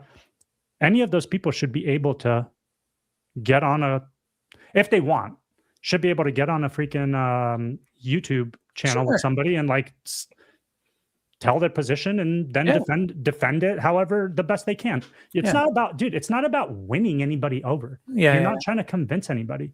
All you're doing as a teacher, right? We're not teachers. Don't listen to us about anything except China. All you're doing as a teacher is saying what you believe, why you believe it. And then if somebody else believes something else, they say what they believe, why they believe it. And then you guys talk to each other and try to figure out what's going on and why you disagree. And we just sit there and go, huh, interesting. Mm-hmm. But if you never allow for the conversation to happen, which is what kind of Lee was leaning towards, he was saying, don't have those conversations. I think that's a complete mischaracterization of your responsibilities as a pastor, as a teacher, as an author. You're an author. You're putting this information out there. It's your opinion. It's your prerogative. I get it. Like, go for it. But then don't say that anybody who wants to talk to you about it publicly for the sake of the bride. I don't care about your career. I don't care about your ministry. I care about the church. It's not about you. And I'm not just saying this about Lee. I'm just talking about in general, right? I don't care about anybody in particular. I care about the bride of Christ. So if you also care about the bride of Christ, right? And about her being refined and about her education and about her just growing in faith, who cares if you're wrong? Right. The best thing you could find out if you care about the bride, the best thing you could find out is that you're wrong, because then you could correct, adjust, and help the bride. You know what I'm saying? Yeah. So that's my thing. Like I think debates are vital. The style, the argument, that could vary. Sure. But those conversations absolutely need to happen amongst Christians. Absolutely need to happen, man. Yeah. And I will say one more thing I noticed, and I'm not dragging the side. It's just a pattern I noticed. The only people who were saying that anybody was aggressive or that that the debates shouldn't happen anymore, it's only the dispensationalists that were saying that. Everybody else was saying how great it was, how kind they were, how fruitful this was, how informative it was. Interesting. Nobody from the other side was saying that this should not be happening. You know, that was weird to me. I'm like, why are you guys upset about this? Like, people are learning. Yeah, totally. I mean, that's why they're watching, right? To hear both sides. They were watching to learn, right? And like you said, I like how you said it. We're not here to convince anyone. They weren't trying to convince anyone. They're just talking. They were answering questions, and they were talking. So yeah, I think they're great. I think that they should keep going. I think we need more of it. Yeah. Iron sharpens iron, right? Too many hold their theology higher than Christ himself. I always ask, is your theology 100%? The answer is always no. I follow up with, how much can you get wrong before salvation is lost? Oof. How much of your theology can you get wrong before salvation is lost? Yeah, man. Yeah, that's a tough one. I mean, there's that passage. I think it's in, you might be able to look this up. I think it's in like 1 Corinthians 15 or something like that, where Paul says, and I not received. What's the opposite of received? Gave to you, whatever. I gave to you the things of first importance. Yeah, I think that's how he starts chapter 15. Which is the gospel. And then he lays out the items of first importance according to the gospel. You know what I'm saying? He pretty much says the whole gospel in that chapter, right? That's where he presents it. Yeah. Yeah, read that when you find it. Because that to me is the basics. You need to believe these things in order to believe the gospel, and that is what saves you. Yeah, I've been actually doing a lot of gospel reading lately. I read a couple books, finishing a third one now, based on like the gospel and do we have our gospel right? Things like that. Because I think that what I'm seeing is is we have it somewhat right. And we have parts of it, but I don't think we have the full. I'm not ready to talk about it all yet, but now I would remind you, brothers, of the gospel I preached to you, which you received, in which you stand. So I love this: in which you received, in which you stand, and by which you are being saved. I love that. I love that. If you hold fast to the word I preached to you, unless you believed in vain. You see, this is why we need to talk about these things. For sure. For I delivered to you as of first importance what I also received, that Christ died for our sins in accordance with the scriptures, that he was buried, and that he was raised on the third day in accordance with the scriptures, and that he appeared to Cephas and to the 12. Then he appeared to more than 500 brothers at one time, most of whom are still alive, though some have fallen asleep. So that's kind of it, no? That's the gospel right there. That's what it is. Now, how do you present that to a person who's never, ever heard of anything about the Bible? Dude, so Christ died for our sins in accordance with the scripture. He resurrected Who's Christ? On the third day, and he appeared to people after. Those are, according to Paul, those are the issues of first importance in the gospel. You know what I'm saying? Not, dude, hey, this might get controversial. Not the Trinity. Right. Understanding the three persons of God and the intricacies of the Trinity and that's not in the gospel. You get there. You'll get there. You know what I mean? As a Christian and as somebody like teaching or being discipled, you'll get there. You'll learn what that is. But the Trinity wasn't even formed until the 300s. Yeah.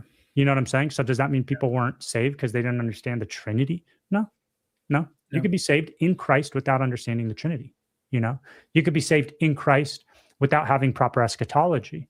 You could be saved in Christ without having any eschatology. Right. Yeah. That's the beauty of it. They didn't really have eschatology back then, right? And when the Corinthians were reading this letter, they didn't know what was Didn't going have on. the Bible, bro. They didn't have Revelation. They didn't have the other letters probably. They just had this letter probably from Paul. Exactly. And the things that he said when he was there. Exactly. And they're like, I believe those things. Right. Well, again, they also were so close to the resurrection, right, of Jesus. They were so close to the 3.5 years of his ministry. They were closer. So, and, you have to consider that they already have that. And this is where Heiser really helped me, is that ancient worldview.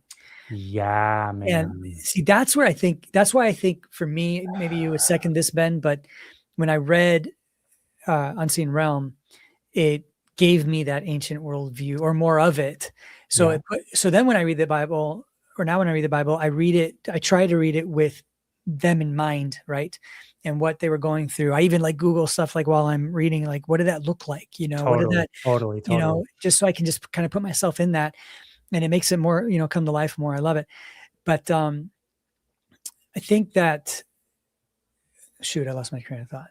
You're talking about Heiser, Unseen Realm, how the worldview of the ancient people. So that's the problem. The I think, like, when Paul was talking to them, they just kind of knew already, what he was talking about, and like Jesus, for sure, rose from the dead, and they're just like, we've heard about this guy, we've seen all this stuff, right? And we know what they're saying. We knew what they're talking about Jesus, right? We knew why he died, kind of, because he was saying he was the Son of God, right? And the King of Jews. That's a really good point. We don't have that in this. You see, that's the problem with us not reading the Bible, because we don't really have that, the full story, the understanding as much. We have no idea. That's why, like, you can't just go to a person and read these 3 verses to somebody on the street and say, I'm going to deliver to you as first importance as I have received. Just listen to me, and then you will be saved. And they're going to repent and believe. What? No, they're not. Right. They're going to think you're crazy, and they're going to walk away. And so how do you then deliver this? And then, so what we've done here in the West is we've almost looked at it as, you're going to die in hell if you don't listen, if you don't accept Jesus. And if you accept Jesus, then you're gonna be saved forever. And this is it. Like, just believe and get baptized, dunk yourself in water, and then you're good. Find a church and support Israel. And then give all your money to Israel. And so, like, that's what they think this is what Christianity is, and the gospel is. And that's not true. The more I read the Bible, the more I talk about King Jesus, the more I hear even the Israel story, right? The story of Israel is a big deal, right? Because it does bring in the Messiah. And so just understanding that is, so I don't just throw Israel away. I look at the story of Israel, but I don't hinge anything future on Israel. And it's all on Jesus, in my view. But it's I think understanding how important the worldview is of the audience. That's been a game changer to me. Okay. Yeah. I don't know if this is news to everybody. It was at a certain point to me. The Bible wasn't written to you. Right. You know what I'm saying? It's written for us. Like, that's what Heiser says. It's not written to you. It's written for you. So it's written for us, for our edification, for our understanding, for the Spirit to work through, right? For us. But it wasn't initially written to you, to me, to Dennis, to Venice, to China. It wasn't written to us. It was written to the people in Corinth. There was 50 people, 20 people in that church. There was Pavos, Stanos, Krastos, Priscilla, Aquila. That letter came to them, and they unroll it and read it because it was written to them. Yeah. That's the difference between 2 and 4. We glean knowledge. We glean what the Spirit has from those words for us. But to them, when it talks about eating food sacrificed to idols, that's because freaking Stanos over here last week was eating freaking food sacrificed to idol, and then offered it to Priscilla. And then Marcos over here was like, you can't eat that. We're Christians now. And he's like, what do you mean? This doesn't have anything to do with anything. These are demons, and we have victory over demons. And so Marcos writes to Paul and is like, Paul, can Stanos eat meat sacrificed to idols? And then we get the letter of 1 Corinthians or 2 Corinthians. I don't know where that's at. You know what I'm saying? Yeah. And that's the difference between to us and for us.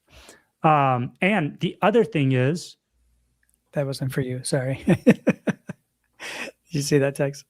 Sorry. I saw a text about Mondo. Yeah. I was trying to text it to my brother. So okay. Hey, and the other thing is, they also used language and phrases 2,000 years ago, 3,000 years ago in the Old Testament that we don't use today. And this notion of we take everything literally. Well, we take what we can literally. This idea of taking things literally, right? That's cool, unless it's a figure of speech, right? So throw a figure of speech out there in the chat or in Dennis. Can you think of anything? I'm drawing a blank. When you ask me like that, I won't know. Give me a figure of speech. Like, are you going to have to chat GPT? What is a figure of speech right now? No, she was brave as a lion. Oh, okay. Did you look that up? Yeah. Okay, nice. Thanks. Hey, so she's brave as a lion. I take that literally. Well, actually, okay. Probably a simile. Somebody wrote simile in the comment. Nice, Carrie, you're on it. Then give us a figure Man, of speech. She is on it. Google sucks. Okay. 2 birds, 1 stone. I killed 2 birds with 1 stone. Okay. Right? So in 1,000 years, when somebody finds my text messages, it's like, what did Bennis do on June the 2nd? You know, and it's like reading it, and they read my journal, and it's like, today I killed 2 birds with 1 stone.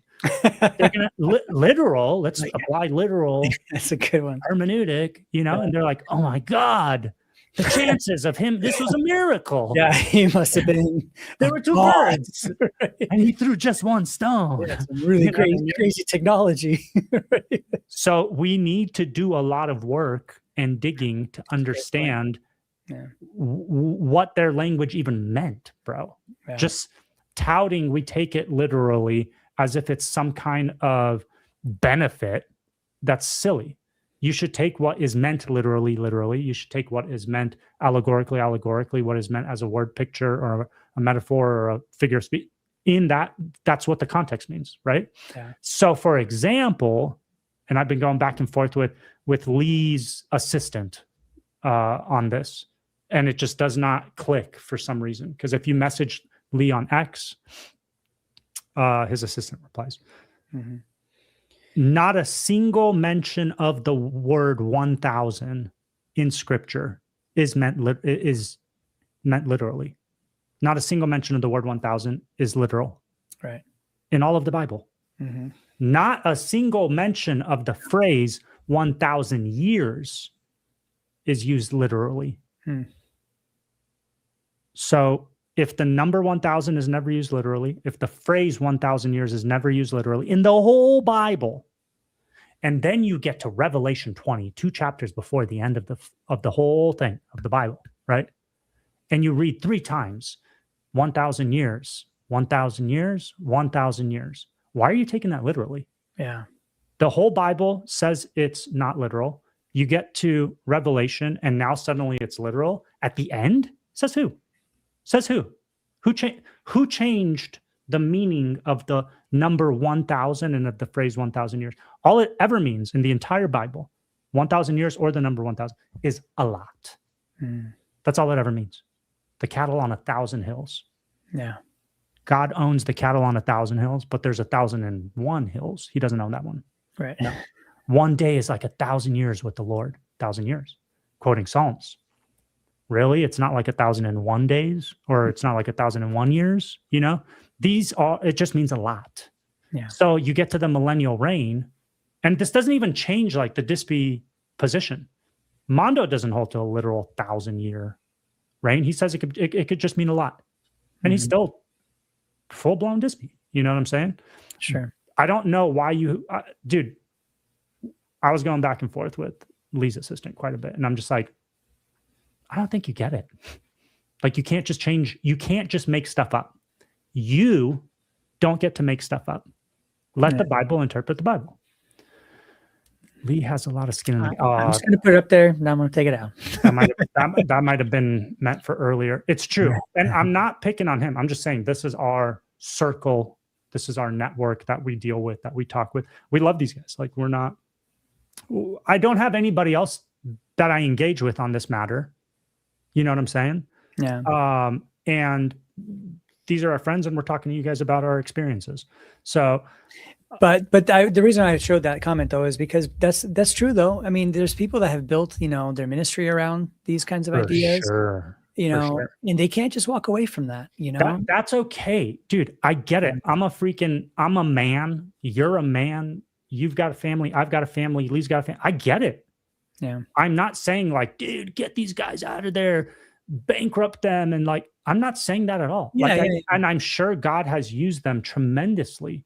Yeah, me too. In their ministry and in their life. And right now, today, is using them tremendously. You know what I'm saying? Yeah. And thank God for that. I'm not saying that at all. All I'm trying to do is to understand what the Bible actually says. We all are on a trajectory, right? From birth. Am I in the bottom corner right here for you? You're in the top. I'm in the top. My hand? When I look at bottom right corner. Okay. We're all on a trajectory from birth all the way to, I can't reach it, to death, right? Of like sanctification. Mm-hmm. We're getting bigger, better, stronger, learning, being more righteous, whatever the Spirit's doing. We're learning. Do not for a second think that dispensationalism is like, finally, we got to figure it out. Mm-hmm. No, you don't. That's why there's like a million different versions of dispensationalism. Yeah, that's a good point. Because even amongst yourselves, there's no agreement. You just be honest. You just pick what you kind of like. And you kind of just been sticking with that for a while, or what you were taught, and you think that that's what it is. And then you go to the next guy and you're like, I never heard of that. That's actually pretty interesting. I kind of agree with that more. You know what I'm saying? So it's not like a set thing. It's changing all the time. Yeah. And if Israel gets wiped off the freaking face of the map and every single Jew dies, what does that do for your dispensationalism? I'm not calling for that. Don't even freaking go there. I'm just saying things happen, right? The same way everyone was Amil for 1800 years. Almost everyone. Sorry for those who are sticklers. Almost everyone was Amil for 1800 years till Darby. And then Darby comes up with the system of dispensationalism. Then in 1948, Israel becomes a nation. Everybody becomes dispy because things changed in the world, in history. They're like, oh my God, they must be right. Israel's a nation. This guy said Israel was going to be a nation 100 years ago. Bada bing, bada boom, we got to accept this thingy. Yeah. Right? And that's where we've been ever since. If Israel gets wiped off the map and every Jew dies, what does that do to dispensationalism? Yeah, but that's it's a hard question to ask. Right. It's gone. We can formulate a question like that with anything. No. I know, but I'm just saying things can happen in this world which alters the course of theology. Sure, absolutely. Yeah, you know what I'm saying? Yeah, like if aliens show up, right? What's that going to do to people, right? What's that going to do to their? That might have been a better question. Right, a better. That might have been. Yeah. I should have probably asked that question. But you see what I'm saying? Yeah, things can happen in history that alter the course of theology, right, and of doctrine. So if Israel disappears one day, every single dispy is going to still be a Christian, right?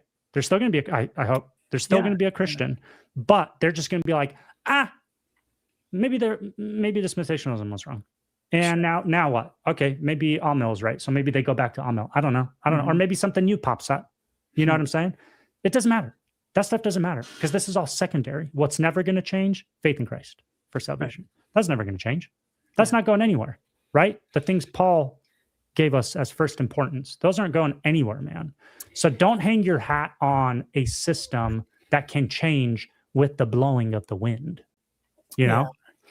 Yeah, as long as dispensationalists are preaching the right gospel, right? Like the full gospel.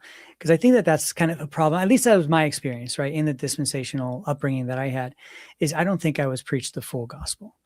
And now I don't know if that's a problem because of the dispensation view, or is it just because of I grew up in, weak churches in that sense, or weak teaching churches.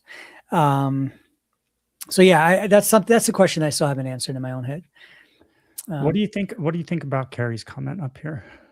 I used to read the Bible and go to commentaries to understand until you guys started to talk about this months ago. And now I read my Bible and do my own commentary. So thank you. Do you have your own commentary? Me? No. Carrie, are you like writing one? Or do you mean you're just like doing your own, like interpreting and understand? Yeah. I'm sure that's what she was thinking, but there's, I don't know. I'm not like, I do a lot of research. I don't just read the Bible and I'm like, what does this mean to me? You know what I mean? I'm not that guy. Like I'm always reading or watching videos on other people's ideas on the stuff I'm reading. You know what I'm saying? All right. Let me stop it right there. This is a really important discussion. Something like this is really important because I think that, okay, I'll just speak for myself. I never heard how other people study the Bible. I never talked to people about their little things that they do, maybe some tips and tricks, maybe some ideas that can help them study or help them read. I read a lot and I read the Bible a lot. I don't read that many books, but I do a lot of I listen to a lot of audiobooks. But I am fascinated by the Bible and I highlight a lot. I write a lot. I even write myself notes a lot. But when in the middle, like if I get stuck somewhere, I do go to AI and I'll ask for commentaries from R.C. Sproul, Matthew Henry, It's a great tool. Martin Luther, even St. Augustine. I'll go back into for some, in some ways. But just like I'll ask for different commentaries, and I have like my own little prompt that I created, and it's like, and it just gives me whatever the commentaries are if they have them. And I even go into like early Jewish studies and things like that, just to see the different aspects of what, because if I get stuck somewhere, kind of I'll ask the Holy Spirit, I'll be praying while I'm reading, and then I'll see if I can kind of figure it out. Or sometimes you could just read a little bit more and then you'll figure it out. I've learned that too, but the commentaries help me. So I am a fan of like reading and looking and seeing what other perspectives, and if those don't really satisfy me, if I'm just like, I don't know if I agree with those things, then I'll usually come to you or ask Cam. Oh, you're good. Well, I get a group message with you and Cam just to be safe. And so I'll ask that and then see kind of where we're at. And then if you guys kind of agree with those commentaries, then I'll like, okay, maybe that's what it is. But I don't like have to like sit there and say, oh, that's what I believe now. No, I just keep going. I just keep reading. And then I just kind of leave it alone. And then later on, usually he'll teach me somehow. Or he'll show me. It could be 6 months, a year later. It could be 3 weeks later. Well, I'm like, oh, that's what that meant. Okay. So that's just kind of my journey with like reading and studying and learning. I'm not crazy about the AI stuff while I'm studying, and I don't let it deter me from actually reading, and being in the story of the Bible and just kind of deter me and go into rabbit holes on AI. Yeah. I don't let it do that. I've done that a couple times and I don't like it. AI for me makes a lot of really good connections, which I would have not been able to pick up on my own. You know what I mean? Like asking it, for example, what I was talking about earlier, give me a list of every single passage that uses the word 1,000 in scripture. Right? Yeah. I could go to a concordance. I could look up Strong's. I could do this. I could do that. If I might still have to do that if it gets something wrong, or if if I'm writing a book or a post and I want to double check, I might still have to do that to verify that it's right. Do you know how much easier that is than going to like Strong's and looking it up and doing all that? And if it's just for me, logos. I know you could do something like you search on logos and stuff. It's just harder to use, and I don't want to pay for it. I just don't have. If it's just for me for information, I'm using AI. You know what I mean? But if I have to teach somebody, or if I'm making a post, I need to double check. I'll double check with all the resources available. But hey, she clarified. So we're not calling you out in any way, Carrie. We're just reading off the comments. Of course, I use resources, but I used to think whatever they teach me with my eyes closed. Exactly. That's exactly right. And then Leah says, remain teachable. That goes hand in hand, that goes hand in hand because, dude, the same, anything I heard from the pulpit, I'm like, that's what the Bible says. It's not what I made this tweet. I made this tweet maybe a week ago, whatever. I said, and don't get mad. I said, not you, other people. Dispensationalism is not the word of God. Nothing crazy, but that's a good tweet. Interpretive system with its preconceived conclusions, right? Nice job, man. Is not the inerrant, inspired word of God. That's a man-made system of conclusions that were arrived at through their own understanding. That's dispensationalism, right? And you could argue that, but the verses do say this. Okay, that's fine. Those verses are inspired. Your conclusions are not, right? So then, if people say that you're not a Christian because you don't agree with them on these preconceived conclusions, because that's what the Word of God says, it doesn't work. It doesn't freaking work. And that's what Jack Hibbs says. And that's what Amir Tsafari says. You know what I mean? If you have a problem with the people of God, then you have a problem with God himself. Or I'm sorry, if you have a problem with the Israel of God, then you have a problem with the God of Israel. That's what Amir Tsafari said. And Jack Hibbs standing next to him. Yeah, true, right? And that idea of that they're the people of God still is an interpretation. That is not what the Bible says. That is an understanding of what the Bible says. You know what I mean? And people disagree. So what about the other people that are like, that's not what it says. And if you disagree with us, you're not Christian. We're just both doing the same stupid thing. And I think God's up there like, hey, stop fighting. Didn't the Bible command us to be unified? Isn't that like an actual command? Yeah. Right? They will know you are my disciples by the love you have for one another. Okay, so that's a criteria for being one of his disciples, is that we love each other and we stay united. But we divide over theology and the stupidest minutia and perspective of this and that. And somehow we think we're pleasing God by dividing over those ideas, even though he commanded us to stay united despite division. Kind of weird. Weird. You know what I'm saying? And Steve said it best. I think when it was just us talking to him, and he said, hey, Paul, in the church, there was people eating meat sacrificed to idols and people not eating meat sacrificed to idols. And they write him, right? You remember Marcus and Paulus and Stantus and all those guys? They write him saying, hey, these guys are eating meat sacrificed to idols. And he writes back. He doesn't say, do this or do that. He never corrects them. He never tells them what to do. His conclusion is, at least on this topic, not everything. His conclusion is, do whatever the Spirit leads you to do and be fully convicted in your heart, and don't divide over this. Ooh, I like that. How crazy is that? So like, okay, believe whatever you want to believe. Well, not on anything. I'm just saying you can believe whatever you want. Stay in the same church. Be united. Like don't be divided. Yeah. But I will say, firsthand experience, very, very, very hard to sit under teaching that is one-sided. You know what I'm saying? That is only pro-disp and is like a lot of what's being taught is influenced by that. That's very hard to do because I'm only human. Yeah, and you don't have to. You don't have to. But you're not dividing. You're just. There are a lot of different churches out there, and there are now. Yeah. I'm having a hard time with church again. Just going again.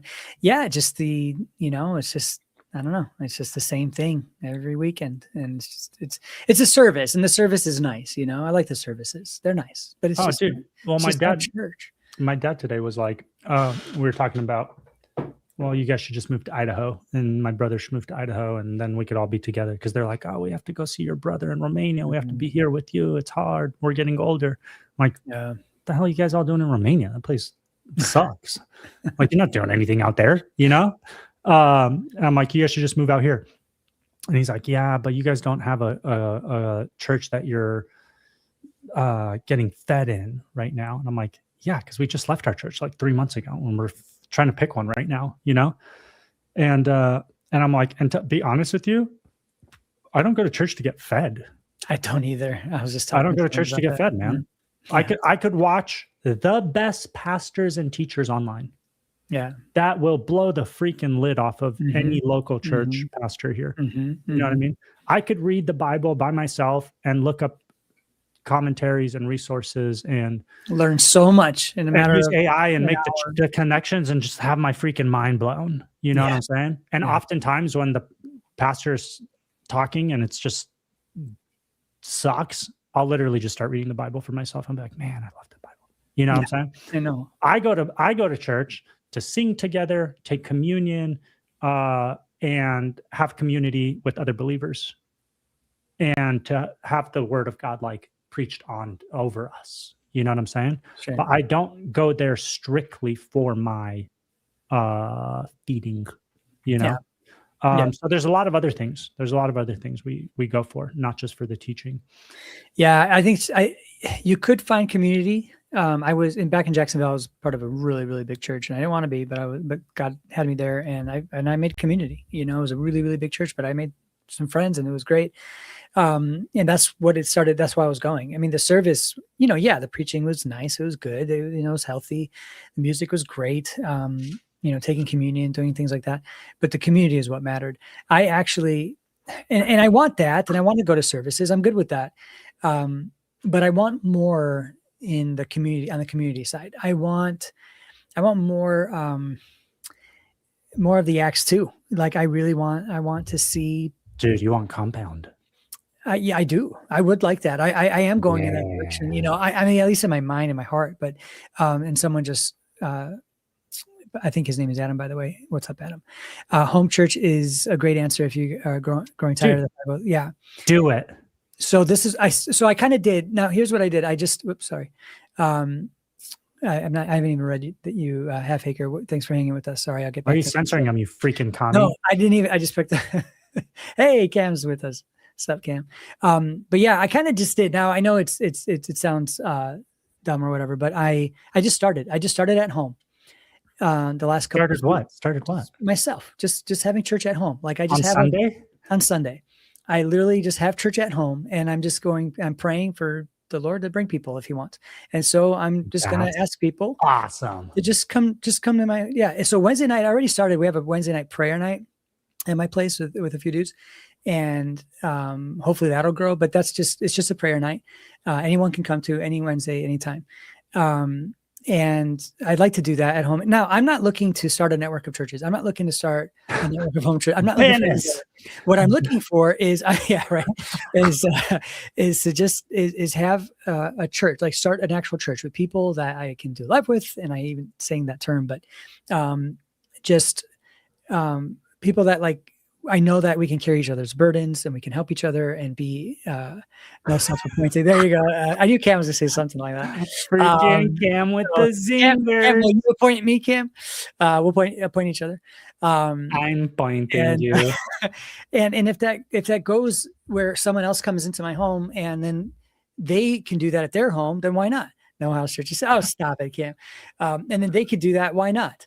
Now you see, because Cam has gone full Anglican now, or wherever he's gone, and he's under the papacy of the Anglican. That's interesting. So even though they have all that authority and stuff, because they're in Christ, aren't you also in Christ? So don't you also have all of those priestly duties and abilities? To these people, I don't, and I'll tell you. I mean, this bled over into something that made me, pretty devastated since my father's passing.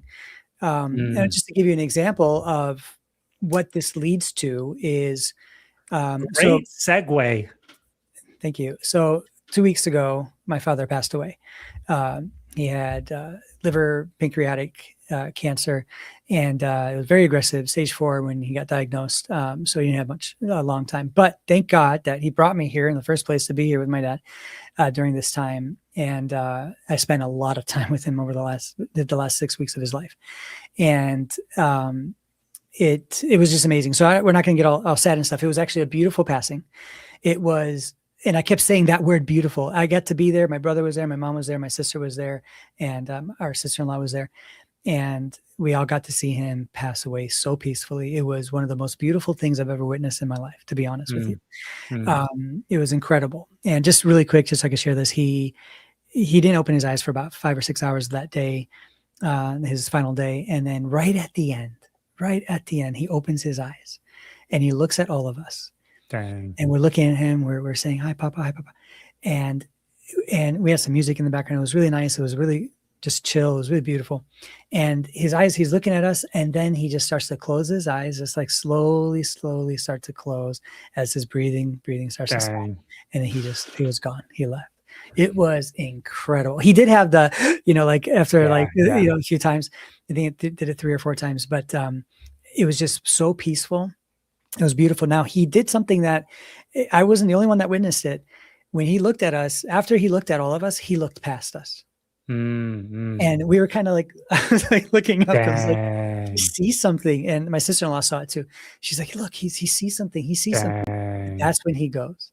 Like, guys, listen, if you don't think that this stuff is real, man, it is so real. And Ben, you said something earlier that I want to point out. The most important thing, and listen, I'm a hospice chaplain. I haven't been doing it for that long, but I've seen quite a few people pass over the last 6 months. And I'll tell you, there's one thing that matters. There's one thing that matters at the end of your life is Jesus your king? Yeah. Your king here. Listen, that's all that matters. We call it faith, trusting, all of that. Are you under his authority and rule and reign? And do you have allegiance to King Jesus? That is what matters before you pass. That's it. Nothing else, man. Anything that you've done, all the money you've given away, all the stuff you've done, good or bad, how kind you were, how not kind you were, none of that matters. Thank you, guys. Thank you for your condolences. Family's doing good. And thank you for your prayers, because I know you guys were praying. So, and Leaf Cat, thanks for hanging with us. I know, and you're chiming in. It's awesome. Thanks, Cam. Yeah, it was beautiful. Dude, that's vanity. That's yeah, that's amazing, man. It's really cool to hear. Dude, thank God our parents are Christian. You know what I mean? Can you imagine how hard it is or how hard it would be to lose people that are not Christian? Like look at the effect. Like, we can sit here and celebrate and talk about it and share, and people are like, "Oh, listen, I see it all the time." And then everybody else is not Christian, and they're freaking dying, man. And it's like, yeah. If I could say this also, what I noticed at your deathbed, you either accept or reject. There are some people that are just complacent and they just don't want to hear about it, so they're just turning it off. But I do put that under the category of rejection. But that's what I see. So I see two things. They accept or reject, but I also see that the acceptance is all a work of the Holy Spirit. I have a man just turned 99 years old. And I met him like 4 months ago when he was still 98. And we were talking, total atheist, didn't want to hear anything about Jesus, nothing. And thank you, Lynette. And I was just talking to him, hanging out with him, being his chaplain, right? And maybe it was about right before my dad passed, actually. It was like that. I think it might have been that same week. He accepts Jesus as king. And now what's cool is that when I showed up that day, I wasn't, I've already preached the gospel to him. I already talked to him about this stuff many, many times. We were even reading a book together that helps with this, because he was interested to a certain degree. After about a month, he started to become interested. But I could just see the Holy Spirit working. And then he tells me, he's like, "Hey, I think it's time I'm like, time for what? Wow. I think it's time I accept this Jesus you're talking about. And I'm like, Dang, man. how That's I hadn't seen crazy. him. I didn't see him in like 2 weeks, 2.5 weeks. And, and all of a sudden just on his own. And that's what I'm saying. It's a work of the For Holy sure. Spirit. For sure. I'm just this dude that's just God just talking For through, and sure. he's using all the other things in his life that he's talking through. And I'm just another vessel, right? That's all I am. And he was watching Ancient Aliens and stuff. He was really into that stuff, he'd like our podcast. That's awesome. Yeah, but how cool is that? And I see that, but then I Yeah. also see the rejection, Ben. It's just complete rejection. I have Jewish patients. I have one Jewish patient who you can't even utter the word Jesus. Dang. And then I have another Jewish patient who is like all ears right now. She's just like, Dennis, I never heard these things before. Crazy. I can't believe I even got to talk to them about this stuff. Like I don't do like with everyone, some people, they don't even want to talk about this stuff, but which is fine. Yeah, it's I got a lot of stories. But that's where I've been for the last couple of weeks, guys. My mom would make a really good hospice chaplain. My mom, when we had the senior living facilities, dude, her mission was, before these people die, I'm going to pray with them to accept Jesus. That's the best. Every time. It didn't always work, but she would always pray with them. You know what I'm saying? And a ton of people. She's like, she straight up would say, she's like, I know the reason God blessed us and the reason we were successful in this is because I would send people to heaven. You know what I'm saying? Dude, but that's kind of cool. Like, think about it. We not because of the reward, right? The monetary reward. But if you can weave your ministry into your job or your business or your whatever, in a way, it's almost like, well, and again, not for the monetary reward, but in a way, if God wants to use you and what you're doing as a service, as a job, to send you to his people, to his remnant, you know what I'm saying? To get them on board, to bring them back into the household or to bring them into the faith. Hey, if it takes contracts, of course, dude. Are you kidding me? It doesn't matter what it takes. The contracts will happen. If it takes, you need care at our senior living facility. Well, they picked your house for some reason instead of the other guy's house who was cheaper. Why did they do that? I don't know, but this guy got saved before he freaking died. You know what I'm saying? Dude, there's God will work those things out. Bro, I work at a hospice. You think my hospice owners are like perfect people that, like love Jesus? No, dude, they're just there for their money and they're making a lot of money. But what God is allowing that to happen so that these people can have chaplains to talk to them at the end of their life. And people are being saved left and right. Listen, it's happening often. Like I have those prayers too with people, and you don't know all the time, but sometimes you do get to see it, and it's really, really, really sweet and awesome. But not all the time, but what I can say though, is that a lot of people stick around for a while. And then after they talk with the chaplain and pray with the chaplain, all of a sudden they pass a couple days later. Wow. You're like, dang, okay, maybe that's what they're waiting for. Dang, yeah, that's happened a lot. And not only to me, chaplains say that all the time. The ones I talk to. That's crazy. Yeah, dude, I'll tell you, how you're saying your dad, while he was passing or right before he passed, like looked past you guys. Mm-hmm.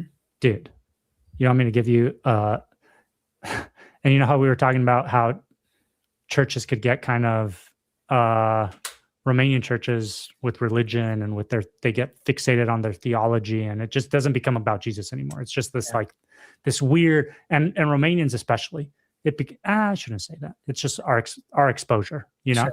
It just becomes this like political infighting game and power and structure and nothing about Jesus, nothing at all. Bro, when my wife's mom was dying, this was probably almost 10 years ago now, 9, 8, 10 years ago, I don't know. And the whole family's in the room. She was on hospice. They're giving the morphine. She was dying of cancer, like looked all distended, not herself, Family's in the room. Everybody's crying. Like you could tell it's the last minutes, hour, if that, Family's crying in the room, blah, blah. Dude, the dad like rushes, and dad, not a good dude, calls the Romanian pastors. Quick, my wife's dying. They 2 or 3 of them come over to the house, And dude, I swear I've never seen anything like this. My wife's crying. I'm like holding her hand. We just got married a few years ago. And one of the pastors like comes in and is like, and like looks over her from afar, you know? And it's like, her name was Annie. He's like, Annie, in Romanian. Do you see anything? Can you tell us anything? Vezi ceva? Ne zici ceva? Asking if, and she's out. She's entirely out, right? Sedated. If she's on the other side, if she sees anything, and if she can communicate to him, you know, what she sees, so that he could probably go tell his friends or whatever, write a book about deathbed confessionals. No way. You know, that's what he did. And everybody, the family is just like sitting around the room, like holding her hand and like rubbing her feet, and they're like, "Oh my goodness, dude! Dude, no regard, not even like, hey, I'm so sorry. Hey, love you guys. Hey, Jesus is not." Just walks in and like, do you see anything? Can you tell us anything? Goodness. You know what I'm saying? Dude, it was terrible. It was the craziest thing I've ever seen anybody do. And this was somebody that went to their church. Like, this was there. It was so revolting, bro. So revolting. I like, you know, we have experiences with the Romo church. This was one of the worst things I've ever seen, man. Wow. Listen, man. And to segue into your experience. So my dad, before he passed, he asked me if I could preach at his funeral.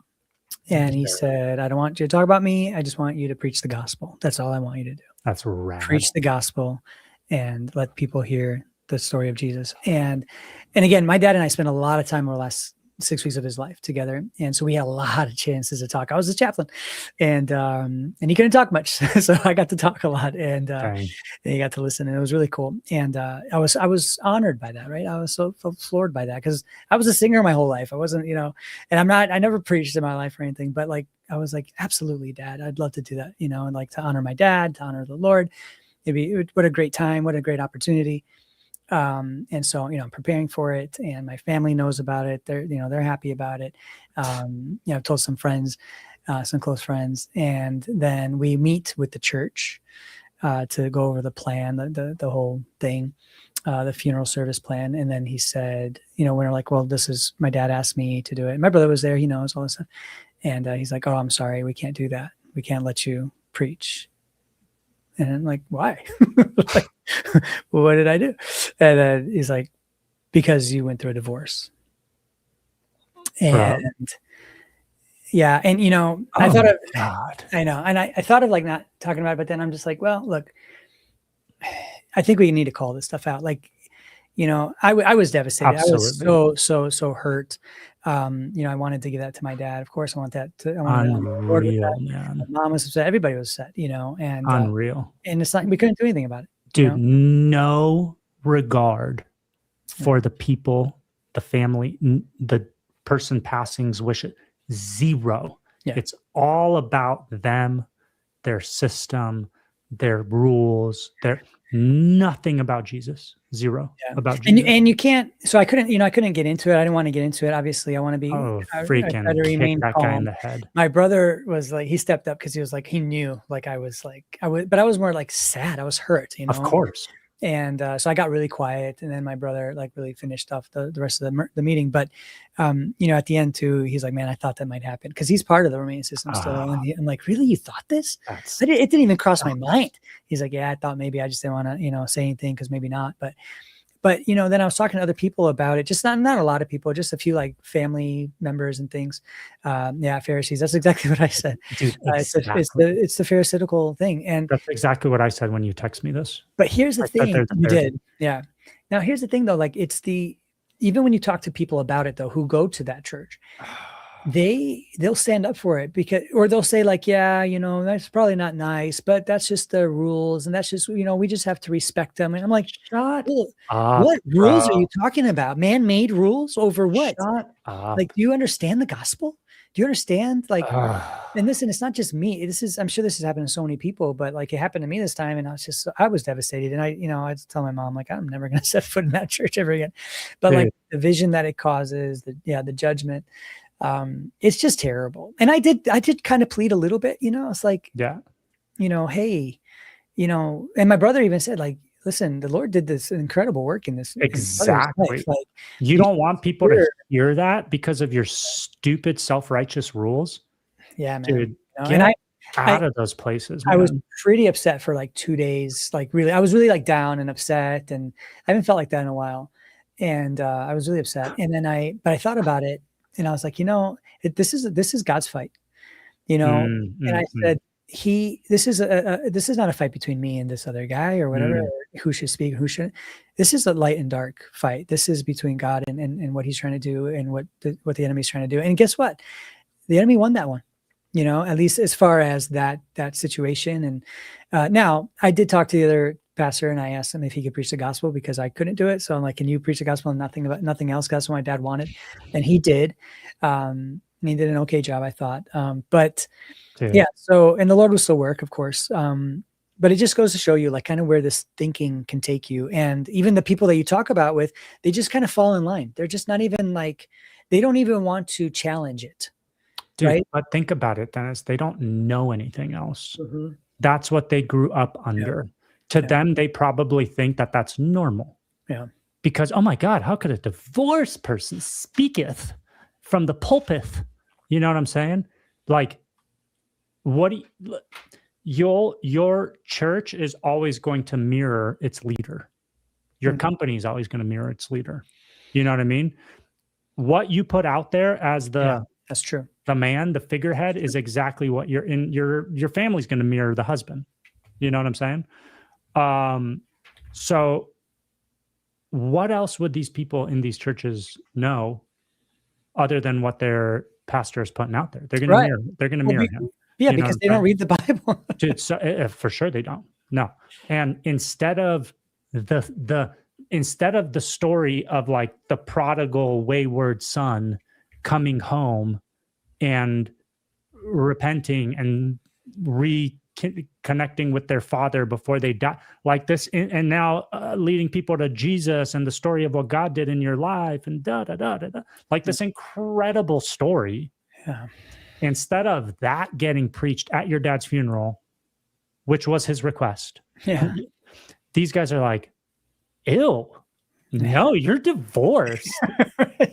10 years ago. What? You think you're going to talk from my podium? Right. Get real. Get your ass in that bench and sit there and maybe learn something from me because I'm not divorced. Yeah. You know what I'm saying? Dude, I don't think there's a worse... Paul killed Christians for before leading the entire New Testament church. True. Damn, I wish you would have brought that up in the freaking meeting, man. Wow, that would have been so good. Yeah, it was really sad, but I don't think there's a sin. I'm not even kidding. I don't think there's a sin God hates more than self-righteousness. Dude, adultery, murder. I don't care. I don't think he hates anything more than self-righteousness. I think you're right. You know what I'm saying? I think you're right. And guess who? You know what the Pharisees did as a result of their own self-righteousness and their own theories that they believed in so much that when the Messiah showed up, you know what they did with him? They freaking killed him. So you can be so fixated on your own ideas and interpretations and systems and doctrines and self-righteousness that when God himself shows up in the life of somebody else, you're like, ew, that guy's divorced, kill him. That guy's not the Messiah. He didn't overthrow Rome. Right. He broke wheat off of the sheath on the Sabbath. Yeah. He worked. Kill him. Dude, that's self-righteousness. I don't think God hates anything more. And it's done in his name. It's done in his freaking name, Dennis. That's the worst part. That's the nail in the coffin for these guys, man. You know what I'm saying? You are representing God to all of these people, acting as if this is how God is. Dude, shame on you, man. Shame on you. That's taking the Lord's name in vain, isn't it? That's exactly right. So if I say, oh my God, your ex-dumb pastor guy would be like, hey, how dare you take the Lord's name in vain? But him representing Christ to his entire congregation is not taking the Lord's name in vain, according to him. You know what I mean? Yeah, it's painful, man. It's painful. And this is where it leads you to. And then, but then you have the people that just sit there and just take it. You know, that's the other thing too. It's like, you know, he doesn't have to have a platform if the people were just to read the Bibles and then not attend those kinds of churches. And then they would not have a platform to speak on. But people just rather listen to a guy on a pulpit than go home and read their Bible. You know, for sure. For sure. I think a lot of that also is because people are afraid to be alone. I think, you know, when you read the Bible, when you get alone with the Lord, I think it's a challenge, man. We're riddled with anxiety. We're constantly distracted. We have everything blaring in our ears and our eyes all day long. And I don't think we know how to get alone. And I think being alone with God is fearful for people. And I think that's why they don't do that. That's just a side note. I know it's not going off tangent here, but get alone with God after this podcast. That's what I'll do. Not everybody after. Not right now. After. I'm just kidding. Yeah. What else do we miss? Because I know we are going over 2 hours now. But yeah, thank you guys for everything on that. And thanks for your patience. So you were in China, you were in Chicago recently. Yeah. They probably voted for Trump with no remorse. I'm glad that they put the no remorse part. Probably correct. Yeah. Oh yeah. Yeah. With no remorse. Chicago. Anything else? Are we missing anything? That's the main stuff, man. So back to just real quick on the Mondo Steve Gregg thing, because we just touched on that a little bit. I just want to say I'm sad that Mondo doesn't want to come back to do that. Maybe we can talk and maybe he'll change his mind, but and maybe we can just have a discussion next time. But I would like to have Steve back. Mondo said he's down to come back on the show for anything. He's not like debate, cutting us off. He just doesn't want to. Okay, cool. Yeah. Well, maybe we'll have him on and we'll just talk about this stuff some more. But again, we don't have to talk about in dispensationalism only. You know, there's a lot of other stuff to talk about. And I've been more fascinated like lately, just thinking about the tenets of, you know, eschatology and what other, if we're Amil, like, what does that mean now? Right. Like, let's stop talking about like what it doesn't mean and let's see what does it mean. And let's try to put the pieces together. Right. Let's try, you know, and so I like to talk about those things moving forward. I'm working on, so next, it was supposed to be this Friday, but it got postponed to next Friday. Hey, are you available next Friday around noon? Maybe not this Friday, next Friday. Next Friday. Yeah, as long as I know ahead of time, I could probably get on. Yeah. Okay. I'll message you to confirm. Yeah. Just do it. And then I'll do my best to get on. We're going on Nephilim Death Squad. Those guys. Okay. Because I'm working on putting together a thing about like a full beginning to end perspective on the alien stuff. Ooh. You know what I'm saying? From garden to disclosure. Wow. Oh, that's a good title. Yes. That's not Garden to disclosure. Write it down. Okay. I could write a book about that. Okay. But I'm outlining the whole premise because you listened to the episode with John Pounders, right? Mm-hmm. That was good. And like talking about how and his experiences, dude, that was wild. I didn't know. I like that guy. He's solid, right? Yeah. I don't think just saying aliens or demons, I don't think that's gonna cut it at all. Mm-hmm. You know what I'm saying? I think that people are gonna use that against, and I used to say that, I used to believe that. I think people are gonna use that against us, against Christians. They're gonna use it to they're going to use that as a way to disprove that this is something spiritual that the Christians are talking about, because demons don't need spaceships. You know what I'm saying? They don't. They're spirits. They're disembodied spirits of the Nephilim that hop from person to person or hop into animals and get suicided off a freaking bridge, not a bridge, a cliff. That's a demon. A demon is not something that flies around in a spaceship. and then like crashes in Las Vegas. That's not a demon. You know what I'm saying? So there's something bigger going on. There's something bigger. And I think, and we've talked about it a little bit before, but maybe Thursday we could think this out together and kind of like, I'll start laying out what I've got and you talk to me about it. The chat could talk to me about it, see what they think. See if I'm mixing anything. So kind of form this thing together. We've kind of talked about it before, you know, where it's like, and I'm not kidding. I think this is the one theory that makes sense of everything we're seeing. That it's pre-flood Nephilim, that we're off planet. I think that is the one theory that makes sense of all of it. Yeah, you know what I'm saying? Very comfortable thinking that and agreeing with that. And it actually makes sense, and is not just like some weird way to flippantly be like, oh, it's just Satan. Right. I agree, but there's a lot of stuff happening. So what are those things that are happening? You know what I'm saying? You've got grays, you've got orbs, you've got people getting possessed by demons, you've got reptilians, you've got Nordics. They're saying this on Fox News, right? They're labeling the 4 different kinds of species that or 4 or 5 different kinds of species that they say that they've come in contact with. This is on Fox News, everyone. Like our grandparents and our parents are watching this stuff, and whoever else. They're getting. Think about that, Ben. Like 10 years ago, 20 years ago, 30 years ago, you would never see this stuff on Fox News. Only like, oh, maybe a UFO sighting, or those wacky, wild people out there. But now it's this, hey, this is the government telling us that we've had contact and communication with, and this is kind of what they look like. Dude, honestly, it sounds like a movie. Like in a movie, right? When you're fan, yes, he's in. Danny. Hey, when you're watching a movie and like something weird happens, and then the news, they'll show a clip of like the news. And Saturday there was talk of a craft maybe over. You know what I'm saying? Like it's that part of the movie that we're in right now. Where the news is starting to like talk about this stuff before the big stuff goes down. You know?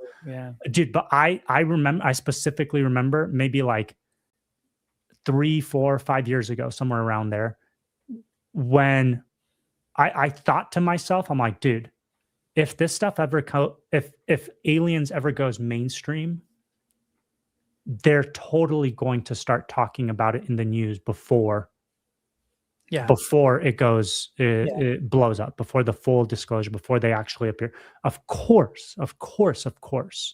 One of the steps is the news has to start priming people. You know what I'm saying? So once I saw it like officially come out, I'm like, oh damn, they're really speeding this up. You know, whatever the plan is, whatever's happened, it's in full force, or it's in 6th gear, like it's hauling right now. You know? I wonder while you were in China, was there any like talk of aliens in China? Zero. This is strictly a Western phenomenon somehow. Really? Interesting, right? Yeah. Or their government sees fit not to focus on it. You see what I'm saying? There may be plenty going on. And their government might just be the ones censoring that from. Do you understand how much fear their government has to live in of 1.4 billion people? Wait, do you understand how much fear their government must live with when there's 1.4 billion people there that you need to manage? If those people ever revolt, if they ever panic, if there's ever chaos because a spaceship arrives, it's over. That country's done. It's good. Your government's gone. Everything's gone. You know what I'm saying? Dude, and it's so hard. It's so hard because I believe the alien stuff, right? It's so hard. And you're seeing America pushing it and pushing it and pushing it. It's so hard not to conclude or theorize that this is just to distract from the fact that Epstein and the Epstein class rule Western civilization. You know what I'm saying? It's so hard to, the timing of this. I've heard that too. Trump, of all people, Trump is the one that freaking decides to be so honest and disclose all the stuff we've had for decades now. Right. Decades. Mm-hmm. Nobody else did it. Trump's doing it. Yeah. You know what I'm saying? Because he's such an honest guy. Yeah. It's almost like they left this in their it. back pocket to use if and when this something like this came out. Almost feels like that, bro. It almost feels like that. So you can disclose decades of confidential, buried, classified projects of aliens from a different dimension, but you can't give us the freaking Epstein list. Right. That's beyond your ability. Right. Do you not get it? Yeah. Oh, dude. Well, it's wild. And I think what people need to understand is the Epstein list is not just about these sex acts that took with minors. It's even way more than that. It's, child sacrifice, right?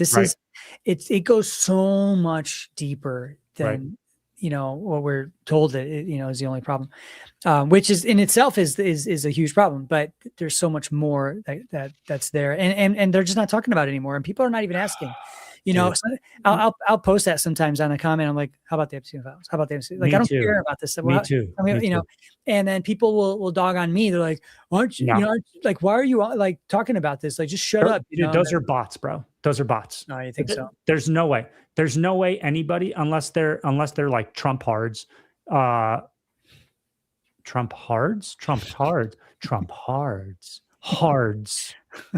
Anyhow, sorry.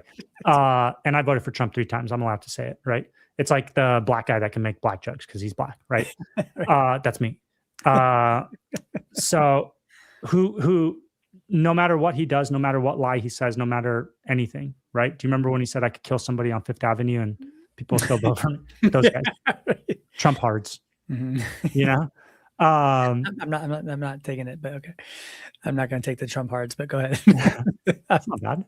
Hey, those guys, it doesn't matter. It doesn't matter if he's covering for Epstein. It doesn't matter if he said he's going to release everything to do with Epstein and then completely 180'd and said, if you still care about Epstein, you are stupid and you might as well be a Democrat and I don't need your support, So that's us. Everybody that cares about Epstein that voted for Trump, we're now Democrats and we're stupid and he doesn't want our support. Okay. Well, then you don't get it. You don't have it. And bro, being in China and seeing what the day-to-day lives of those people are and what they consume their minds with, it's not Epstein. It's not politics. It's not war. It's not Israel. Aliens. It's none of it, bro. It's none of it. It's I'm a freaking robot. I go to work. I provide for my family. My kid goes to school. He studies. He gets a job. I get a job. And China goes on, And I'm like, respect. To a certain degree. To a certain degree. I mean, again, if that system was controlled by Christians. Oh, yeah. Amazing. Mwah. That's right. The U.S. would fall into ruin if the full list were to be released. Not saying it shouldn't be released, but that's the reality. I agree. I don't give a shit. Bro, burn this place to the ground. If our country needs child sacrifice, we were okay with abortion. I mean, we're not okay with it, but we get it, right? We get it. Abortion is child sacrifice. And that blood is being shed and America goes on. But that now there's videos of actual child sacrifice, as if abortion's not enough, right? Now there's videos of that actually happening and cannibalism and these are the elites. If our country needs these people, their companies, their systems, if we need them to operate at the caliber of enterprise that we are as a country, let it burn. Let it burn. Get rid of those people. I don't give a crap what happens to the economy. I don't care what happens to our society. It doesn't matter. Then all we are is the Aztecs sacrificing 20,000 humans a month and ripping out their hearts because the rain gods are giving them rain for their crops and they're prospering. Right. We should not be sacrificing humans for prosperity. And that's abortion and that's Epstein. You know what I'm saying? Yeah. If that's what's going on, burn this bitch to the ground. I don't care. I don't care. I don't care. We shouldn't have it. We shouldn't have it. It shouldn't exist. It's evil. It's evil, you know? Absolutely. And same goes for Romania. Same goes for China. Same goes for any place. I'm not saying there's any perfect place at all. But if that's what it takes for this to exist, I'm out. I'm freaking out. And every single person should be out, man. When we say that politicians sell their souls, does this indicate that it is much more direct than we previously thought? Oh, 1,000%. 1,000%. They literally belong to Satan, or they're literally possessed, or they're literally reptilians. Dude, more and more, I'm starting to think that they're actually some kind of hybrid. I used to think these people were crazy. But then when you realize how evil they are, your only options are they are possessed by demons, or they're just not human. You can't do that to other humans, man. You know what I'm saying? Right. You cannot do it to okay, what if they're not human? I mean, we do that to like pigs. We do that to dogs, or not dogs. Maybe if you're in China, we do that to cow. Like we eat them. Some places will make sex with donkeys or goats, you know, not us, not America. Some places. So I'm just saying, when you're interspecies, you treat them differently, you know? Anywho, have you seen that movie? Have you seen the movie Begonia? No. That sounds familiar, though. Hey, people in the chat, have you guys seen Begonia? I'm going to write down Begonia. Oh, you know what? It really sounds familiar because, is it good? Really? You're going to love it. Okay. All right. You have to watch the whole thing. 50-50. I'm 50-50 with your recommendation. Squeeze you? I'm 50-50. I was higher, but now I'm back to 50-50. What happened? Hang on. Let me read this. Are the sacrifices to the Nephilim? Sorry to jump the gun. Yeah, we're going to talk about this more on Thursday. But these sacrifices to the Nephilim. Not the Nephilim. Not the Nephilim. No. The Nephilim they play roles. They play roles just like we do. Russ White. Russ, welcome. He's like, nope. Russ. Okay, Dennis, what do you mean? How did my movie recommendations go down? I'm stuck on that. Hellbound. Couldn't get into it. How many did you watch? Only 2 episodes. I told you you have to watch more. Did you say that? Yeah, I told you have to get through the first 3 to 4 episodes. Okay. All right. Okay, because the other ones were good. What other ones? 3 Body Project was good. New season came out. Oh, really? The whole thing? Just now, I think. Ooh, nice. Cam was wrong about that one because Cam was giving you shit about that. Yeah, I know. No, bro, my recommendations are solid. Okay, Begonia. We'll watch that. I'll watch that. Begonia's so good. Okay, it might be on Netflix. Dennis, we did it again, brother. You're back. It was nice. It was nice to be here. Nice to be with everyone. Thank you for chiming in, guys, for commenting. And remember to hit that like button before you leave here today. That really helps us with the algo and all the comments. We appreciate all the new people. Thank you for hanging with us today and listening to us just rant for the last 2.5 hours. We have these hang sessions. Yeah, we're catching up. But I like these hang sessions. They're fun. Can I say one more thing? Absolutely. Dude, kind of crazy getting messages from people about them leaving dispensationalism. Do you have that on you? Do you want to put that one up? I know you posted it. I posted it on X on Instagram. Can you read it if you don't have it? Let's to show. And this isn't it's us versus them. That's not the point. By the way, this is Sephora. Oh, that was the 12-year-old or something? Yeah, after we left, she ran down the whole building to find my mom to give her a little flower she had. Wow. But then I made an AI video of her. Did you show her? Who? Sephora? She's like, oh, that was probably an app she created. No, I know. I winged that. I make. I just made money because you use it. From you. Okay.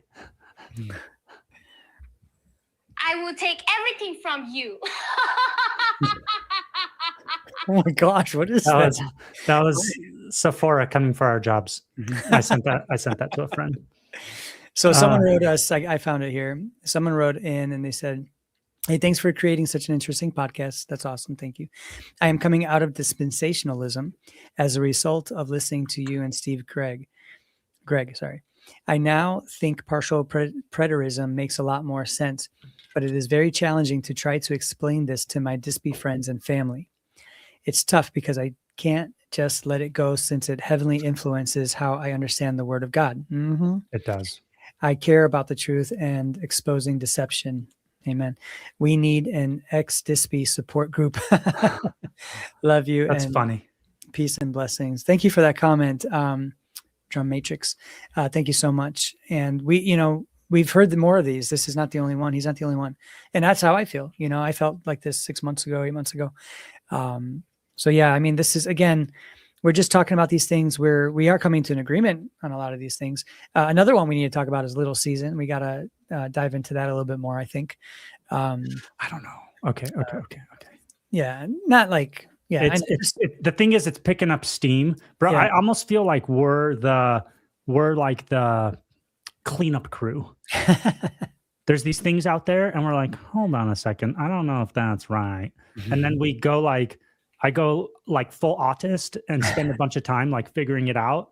And then we talk about it. And then you're like, no, bro, you're crazy. And I'm like, yeah, but, and then later you're like, oh, maybe you're right. I'm like, yeah, because there's parts of it that you're like, there are parts of it. I can't deny that, maybe that'll fit. And that's okay. I think like an idea doesn't have to all be right, but it can have some parts being right. Like, listen. That's where Little Season's at for me right now. Listen, it's just like someone mentioned R.C. Sproul earlier, and I love R.C. Sproul, right? Huge fan. But like, I don't agree with everything he's written. Right. I've read his books and I've been floored. The Holiness, or The Knowledge of the Holy or something? Amazing, amazing book. One of my top 10. But I don't agree with everything, even in that, So it's like these systems, ideas and stuff. We don't have to agree with every little thing. But if there is something in that idea and their ideas that sound very biblical and sound like it fits in the Amel perspective, maybe, which I think Little Season does in some ways, that to me is why I want to talk about it. It's because it is starting to make some sense starting to fit for me. It makes sense. And we'll talk about it on Thursday. It makes sense because it is the alien thing going on right now is a piece of the puzzle in the Amil perspective. Mm-hmm. You know what I'm saying? Right. It is, in my opinion, it is Satan released again to deceive the nations once more. I think we're there too. That's where I think this alien piece of the puzzle is. So when we say Satan's Little Season, I'm not talking mud flood. I'm not talking about cabbage. We don't have to agree with every single thing. I'm not talking about any of that stuff. You know what I'm saying? All the conspiracy, like, oh, but history doesn't make sense, and time was rewritten, and the calendars are off, and the kings, and some of that could be true. And Jesus was actually reigning for 1,000 years on earth. That was literal. No. That's not what millennial reign means. Right. 1,000 years is not literal ever in the Bible. Look it up. I'm not making it up. So that's what I'm saying. Satan's Little Season, as promoted by like the big Instagram influencers, not my cup of tea. Satan's Little Season, as the Bible calls it, where he's released to deceive the nations again. That's it. That's all I need, because that's what I think the alien thing is. It's him deceiving the nations again. Right. We'll get into it. Yeah. All right. Thank you, guys. Well, hang on. Dizzy says, can we be partial Little Seasonists? That's what we are. Yeah, I think that's a good term for it. Partial Little Seasonists. We're partial preterists, partial seasonists. Yeah. And we're little. And we're partially little. That sounds cute, actually. So yeah, I'm good with that. Thank you guys for hanging out with us tonight. We'll stop talking. We'll see you guys on Thursday. Hit that like button before you leave. Thank you so much. And share this to random people if you like. That would make us really happy. So thank you. Thanks, guys. Love you guys. Good night. Bye.